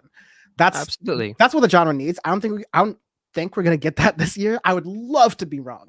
I would love to have a moment where we review something like 5 by the Horrors, but it's released by a band like by LCD Sound System. Yeah, I even think LCD Sound System is a little too like electronic, right? But like someone who's really doing rock, maybe LCD Sound System feature, but like I could see a Neon Indian doing this. I could see like one of those like really well-renowned producer type darling folks doing it. I used to think the 1975 could have it on them. Maybe they still do. I think they could. It just depends on like you know what could work actually. No, where you can get that. If the 1975 does that, here's the number one thing they need to do: play Shotgun Wedding with John Antonoff. Like literally, shoot him on sight. They need They need Andrew Godridge. They need a producer who has been established, been around, and they haven't worked with yet. They need to get out of their comfort zone, get out of the God damn it, what's their label? I can't think of it. Dirty Hit and Associates. They need to get it out of the Dirty Hit and Associates like area and stuff, because the thing is like they have like George Daniel as a producer, because him producing for Charlie XCX. I think they're married now. Literally that's the thing. Mm-hmm. George Daniel is an incredible fucking producer, right? So like I feel like they have it in them, but they need to get out again of that comfort zone. That kind of gets back to my original point of some of these bands who have the potential to make some fantastic music. They need to step out. They need to pull an Arctic Monkeys. They need to pull what I want. I don't want Random Access Memories. I want another Tranquility Base Hotel and Casino, where I hear that and I'm literally blown away of like 70s, 80s, 60s sounds of like, what the hell? Like you're literally making a complete throwback record. I almost disagree. I almost disagree with you in the sense that like I want another AM. not from like again, so not from the Arctic Monkeys, but like what AM did for rock and alternative. Like I we need see. an album like Okay, that like because like okay, Tranquility Base is the end result, like what you got with that. But and I don't think this is the Arctic Monkeys' fault, but they're just not going to be bringing that to the level that it is. You know, no, they're not going to. No, they're not. here's my They aren't here's the my ones to do it. here's my curveball. I think Beyonce could do it. Actually, that's the thing is that you know all of the acts. There's been a lot of speculation. Act 1, Act 2. There's going to be an Act 3, at least three acts, maybe 4. Each one has been a genre bending different thing.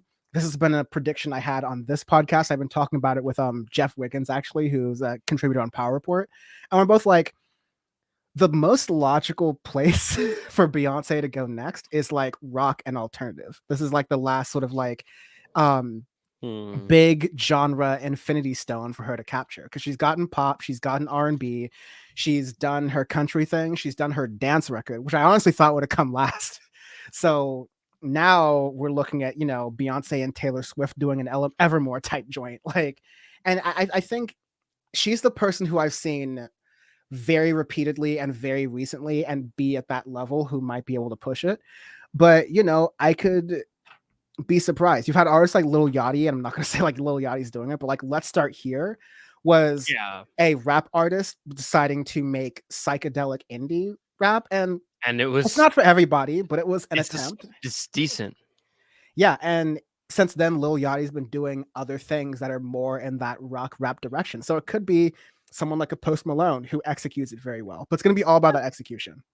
Yeah, absolutely. But rock is alive and well. I feel like rock is really doing well. Indie is it's on the verge, I feel like, of really coming out of that dark hole of grunge style sound and everything. And now alternative, I feel like, is really taking the cake out of all three. So, but yeah, I want another banger fucking album. I want another album that we both go fuck. Like, unbelievable. Yeah, Like, that's kind of want. I want an album that makes me want to end the podcast. Like, yeah, exactly. Yeah, so good. I want another like the horrors where we just literally stare at each other like, what the hell is this? This is like it's not getting any better than this. Is not getting any better than that. That's it. We're still chasing that high, forever chasing that high. They haven't actually. You know who could do it? The horrors could do it because they haven't released a fucking record since 5. I think I'm pretty sure the horrors did release a record, but it just like wasn't the same. Nope, they did not. That's right. I mean, but again, I also don't think they released a single and that's it, like an EP, but they did not release a full LP yet. Yeah, forever chasing the high. It's like that was the day instead of Ronald Reagan releasing crack onto the streets, that's when the horrors released the Vulture, these 5 on the audio fade. Yeah, pretty much. Everything's like, hey, you got any of that good synth-based alternative rock? But yeah, it'll be really interesting to see what happens with this genre. I'll say alternative Indian rock, it's turbulent. I can see myself. I'm also going to be very selective with what we put on the rundown this year for the genre because like we ain't doing no fucking Black Keys. Vampire Weekend was one of the biggest stretches I think I'll do. I'm going to go listen to that Black Keys record. I have some like stuff to do, so it'll be nice to have in the background. If it's worth bringing up to Audio Face, it will. I would love to tell a story about the Black Keys having a comeback record. I doubt it. I'm just willing to put like DraftKings money on it that we're not going to do that. Still, the sports betting scene still just blows my mind. No, not just the sports betting scene, but the fact that we've gone from gambling is bad and we're not going to let anyone involved in sports, professionally or otherwise, do it. But we're going to promote the hell out of it. Till we literally put DraftKings on the jerseys and on the court. Like it's literally, it's just like, it's unbelievable. Like the pivot to me is just ridiculous. And like they're literally, announcers are saying they're over unders. Like, what are your sports bet picks and stuff for like the color commentators and stuff? It's just, I'm like, yeah, it's like, and now free Pete Rose, baby, free Pete Rose, baby, or jail Shohei Ohtani, like either one. I'm more on the latter. Now it's time for your FanDuel top 5 moments of the game, brought to you by Boeing. Now, don't like those odds. So, let's go into. Hopefully, I don't ever apply for Southwest. Want to get away? Whatever you do, just don't apply to one of those, or however Dave Rubin calls it, those like woke airlines. Woke Don't apply. airlines. Don't apply to one of the woke airlines. Don't apply Okay. to the ones where they're The hiring the DEI airlines. Yeah, DEI Airways. My brain is still in recovery mode from taking in so many high-level important ideas. Happy 300. Oh man, you should have put like a Michael Brooks impression one on there. That would have involved me watching a clip with him and Anna Kasparian, and that's something that's definitely I can't do anymore. Oh God, that's rough. There's only one I haven't played, but this one like you won't get. It's from Always Sunny. I didn't watch Always Sunny. Yeah, that's the only sound clip. So electronic. Before we get to the state of the industry, I'd say like electronic is the most interesting one here because thankfully we have our ghost producer Kyle to give us some like insight on this, because I would say electronic, and I'll incorporate some of ghost producer Kyle's insight into this. Electronic is right now having a moment very similar to country, where the music industry it itself as a genre has its own niche, has a very own marketable, profitable niche. It is a genre that can afford to not pay attention to most of the other genres, and still people are still going to go to Las Vegas residencies, and they're still going to go to bespoke raves and events and deserts and forests and across the country and around the world and stuff. That being said, you haven't had you had a renaissance in the 2010s, especially, of a lot of breakout DJs and artists who are trying different things with different sounds and blending them, and also inviting artists from other genres to come into the thing. Like I said, I'll never forget, this is the time when I would go to music festivals, really small ones. I won't call them festivals so much as I call them 2-day local shows where you can get tickets for both days. And I'll never forget one that I went to where Ray Shremmerd opened up for Oliver Heldens. And I was like, this is the kind of weirdness you're getting in the genre. This is how much you're collaborating you're getting. We're Drake was part of EDC for better or worse, and DJ Khaled was part of EDC for worse. He was literally booed off stage. And, I guess what I'm trying to say is that electronic is like a bank, much like country music, that a lot of other genres are pulling from right now. Alternative is getting into its synth era and pulling from that. And, rap is pulling from electronic and things like that. The genre itself is undergoing a lot of change, but I think that change is really hard to see in a way that I can't really fully describe. And I'm a lot going off of Kyle's word because he's on the ground with it. A lot of it is because of not my exposure to it, just doing a bunch of other things and paying attention to the other genres. The other part of it's something we talked about with electronic the whole time, which is that you don't honestly get a lot of full album releases in electronic. And when you do, it's often from these big artists who, your Porter Robinsons, etc., who are not really pushing the needle or changing things that much.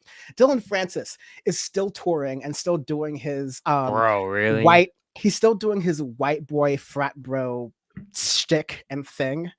I think I saw a show where he was throwing In-N-Out burgers into the crowd at his set, and I'm like, this guy has managed to be in college longer than I was, right? And longer than a lot of people. He is starting to be that guy who is just around the college age women a little bit too much.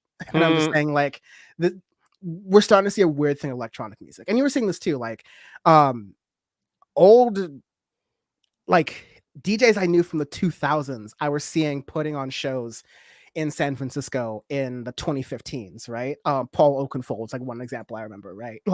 He was making electronic in the 2000s. He's still going now and still touring. It's a different genre with a lot of different dynamics. But I'm still waiting to see, I don't know whether it's more of an embrace of hyperpop, more of an embrace of drill, some collaboration between rap and something like that. I wouldn't mind seeing an electronic music producer, a couple really good ones, produce for an artist that's really mainstream, like a Drake or a Taylor Swift. I think that'd be a cool, interesting project that we'll probably never get. But I just feel like electronic is a very lucrative business as a music thing, much like country music is. But as far as like a genre, this is partially ignorance, but also I think me liking electronic music a lot, I'm not seeing a lot of innovation. No, there hasn't been in quite some time. We've had little glimpses of hope here or there, but honestly, just since really the festival age and stuff and all that of the 2010s, it's just hit a big lull that where to me it can really, like as you're saying earlier, where it can be interesting is collaborations between different artists. I really like when rap artists, trap artists collaborate with electronic music producers and artists, because I feel like they make some of the most interesting electronic sounds, because what they do is it combines the best of both worlds in that way, and it gets the most interesting results. And I really want more of that in this year, because we've gotten hints of it here or there. Again, like that's why I really like Utopia. Like the track that was produced by Geeman, I thought was really good, and it shows the best of both worlds, because it's showing what electronic can do, and the amount of variations, and the amount that how malleable it is of a genre, instead of just being this kind of plateau. Okay, that's as I always say, hypey typey bullshit, right? Like I still feel like that's really prevalent and is still in charting and stuff for electronic music, but I want more of collaborations, more of just trying to twist it and to see what you're able to do with it, because man, there's a lot of untapped potential with electronic. I feel like we still haven't broken out even from that mid 2010s era even. So Yeah, I think I had a really good point about it and I had just forgotten about it. But oh yeah, this is what it was. And this is from Kyle again. Electronic music is in a nostalgia hole. Like absolutely, it's in a nostalgia absolutely. hole. A lot of the people driving the genre are just asking people to play the hits, and the people who are playing the hits are tired of playing the hits, but they're also know that it's a genre where you have to tour a lot in order to make it really well. So it's a nostalgia hole, and then something that political streamers talk about a lot is audience capture, where you think that you are like, I might think that I am coming and I'm producing a show for an audience to consume, but in reality, I am producing a show partially of what I think the audience will consume and partially what I think like is important for the audience to consume. But a lot of times you're thinking like, okay, how can I word this or how can I present this in a way that gets the most attention, that gets the most views, that gets the most is the most of a crowd pleaser. Electronics really stuck there, where I think artists are most incentivized to continue making crowd pleasers. And there's the blessing and the curse with the TikTok effect. It's crowded out, like Kyle said, it has crowded out the ability for things that don't fit in that viral formula mode. Like Right. if it's not made to be viral, if it doesn't fit, check all the boxes of what is viral, which is ends up creating the same thing, breaking news, then it won't go viral and it's hard to be discovered. Like all genres at this point where everything's happening all the time, there's a lot of crappy stuff out there. There's a lot of crappy popular stuff out there.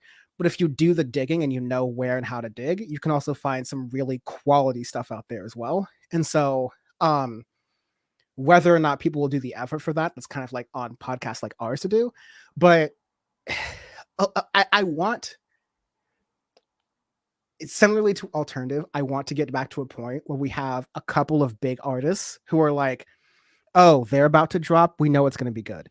Yeah, I think the yeah. closest we've got this year is Justice. We should be getting a Justice Justice, release which very I'm soon. very looking forward to, That's because probably the going to be the single with electronic like, record of the year. Yeah. oh, absolutely. I mean, already just the one single that I've heard from them collaborating with Tame Impala and stuff, I thought was fantastic. And again, this is where I feel like you branch out, collaborate with artists that aren't known for electronic stuff, right? That aren't known in that in the industry for really going out in electronic music. Try to do something different, get different ideas and everything. That album I'm really looking forward to, because if they can knock it out and everything, it's like, okay, like they still got it, right?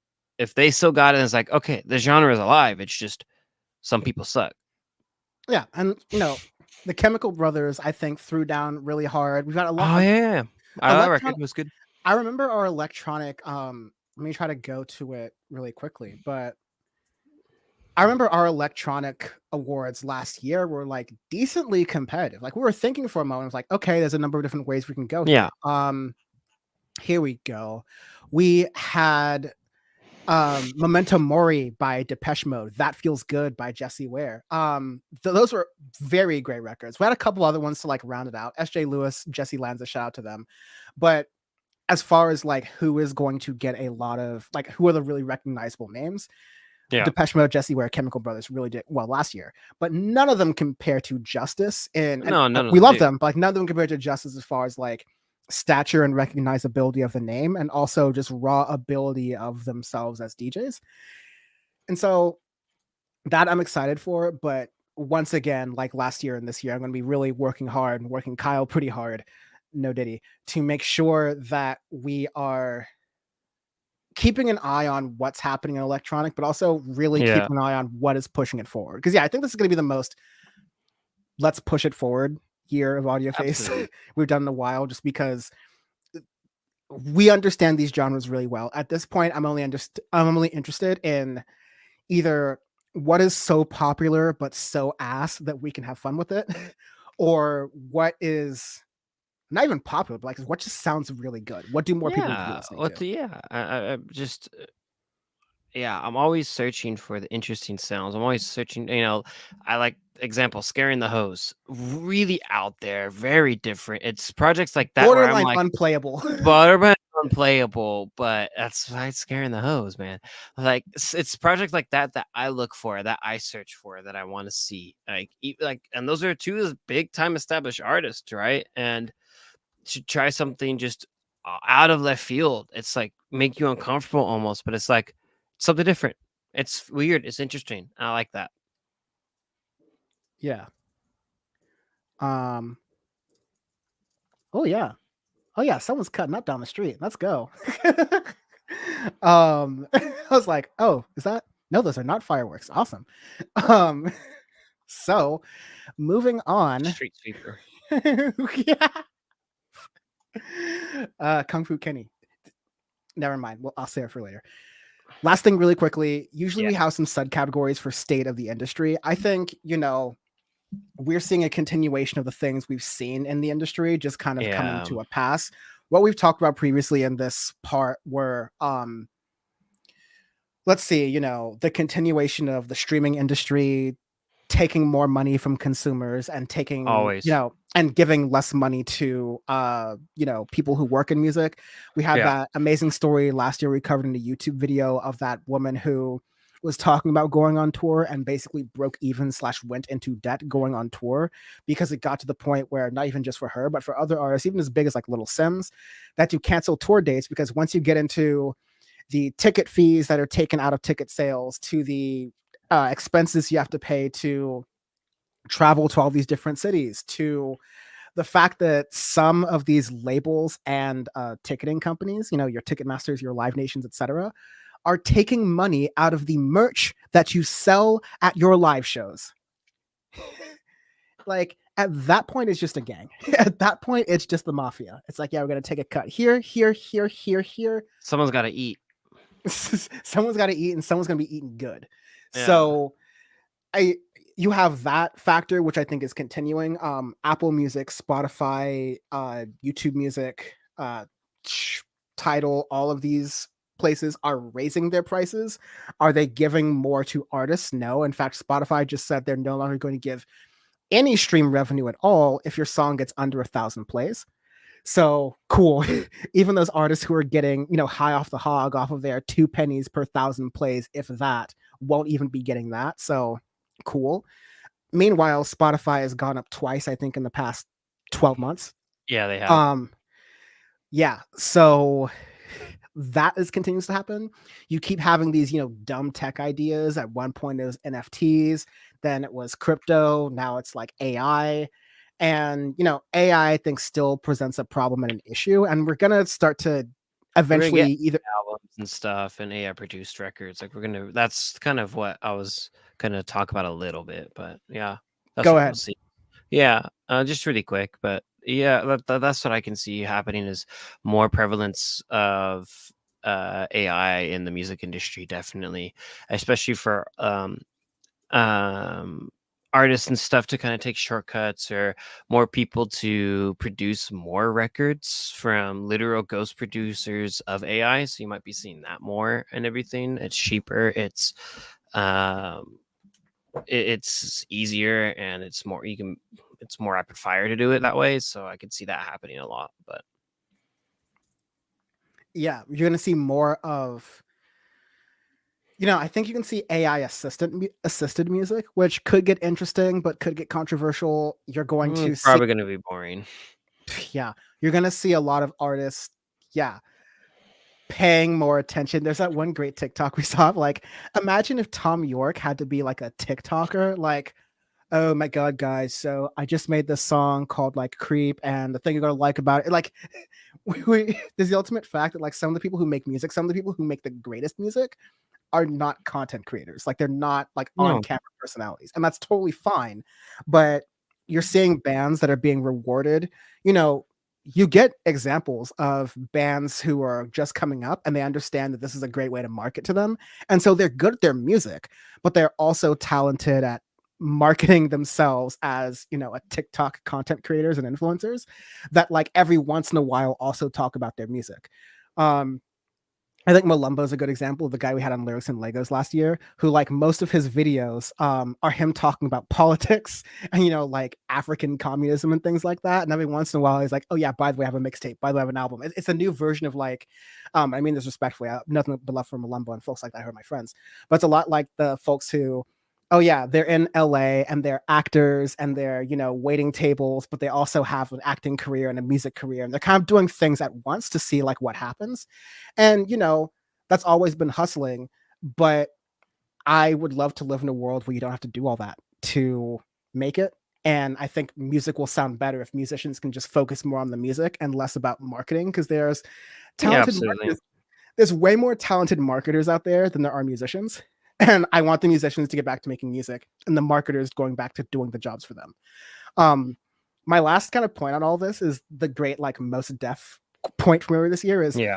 what happens when this all collapses, which is that I don't think, it's not a hot take, this is not sustainable. Streamers making less money, cutting more costs, raising prices for things. I don't think people are going to quit streaming services because people like the deal of, okay, I pay anywhere from $10 to $25 a month in some cases, and I just have unlimited access to almost all the music ever made in the world at the drop of my fingers. And like, that's a pretty good deal for most folks. It's what the only reason we can do this podcast at all. And so people will like that, but ticket prices are going up, fees are going up. It's hard to see even bigger artists because of like bots and scammers and things involved like that. The ticket companies aren't going to do anything to help you because they're interested in making their own fees and their own cuts. So like, yeah, creativity has been able to out innovate bullshit for a long time, but it's always done that off of a little bit of money and a little bit of resources from the past. You can create a lot out of nothing, you can create a lot out of dirt, and you can do that locally in music. When it comes to making that get to the point of what we've admired for a while, I don't see that. The last example I'll bring to this is like, how many big disruptive tech companies do we have anymore? Because in the 2000s, it was like, oh shit, there's Google, and now they're making YouTube and maps, and like Apple just created a phone that like does all the stuff a PDA did, but way better. It's like the next generation of the Sidekick, and now you have Instagram, and now you have like TikTok, and all these other different Uber and Lyft, and there's baggage to all those other different things. But in the tech world, you had a bunch of innovation, and right now, anytime a new app comes out, it dies because Facebook or Google just make a copy of it. Yeah.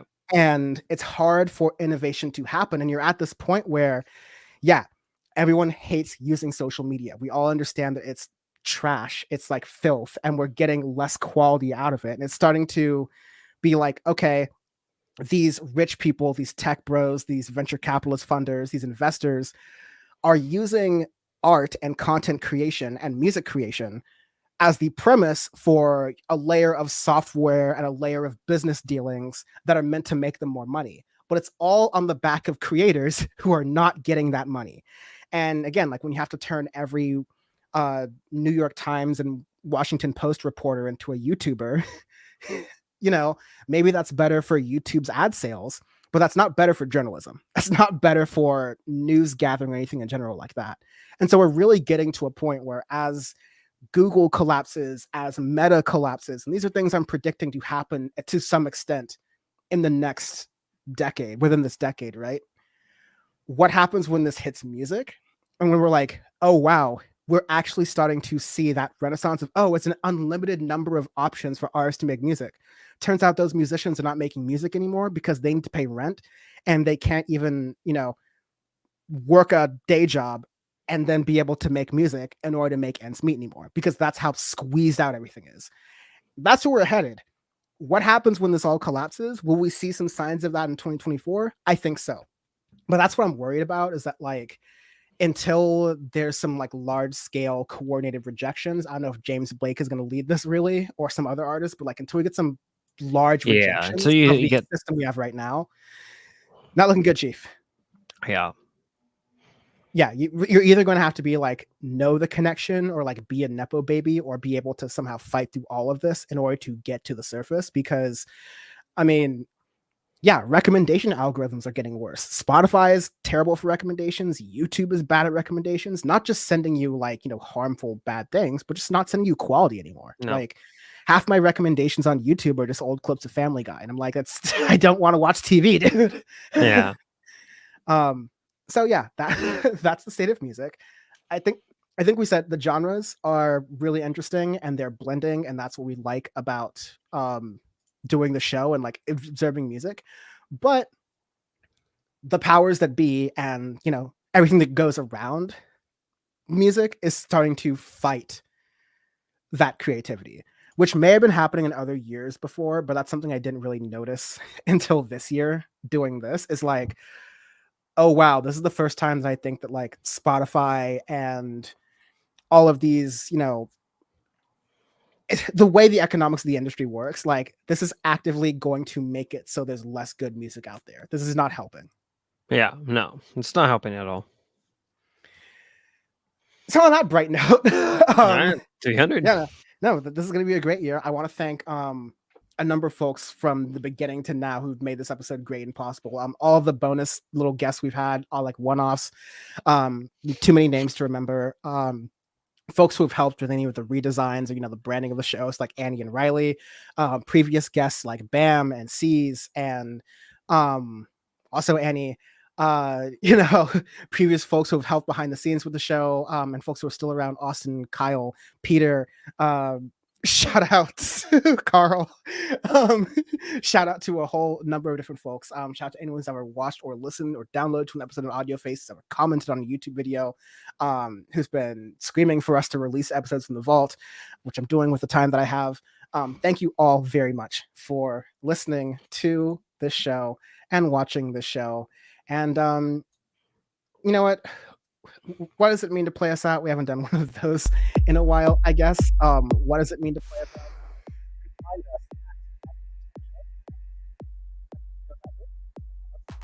Everywhere, on everything: YouTube, Twitter, Instagram, TikTok, our website, our podcast channel, syndicate23.co, where you can become a member and access the vault. And yeah, those are all the things. This has been 300 episodes of Audio Face. I am Dan. I'm Sean, and thank you for listening. Thank you very much. We'll be back next week, where if there is a God, Drake will drop something. Yes. And we will have a lot to go off of. And it'll be glorious and beautiful. But until then, Bam, we don't care that no one wants to listen to a rapper under 5'5", because we kind of said that as well, but the charts say otherwise. So put smoke on that pack tonight, okay? Anyways. Thank you very much for listening and watching. We will see you in the next episode. Cheers. Bye-bye. That one.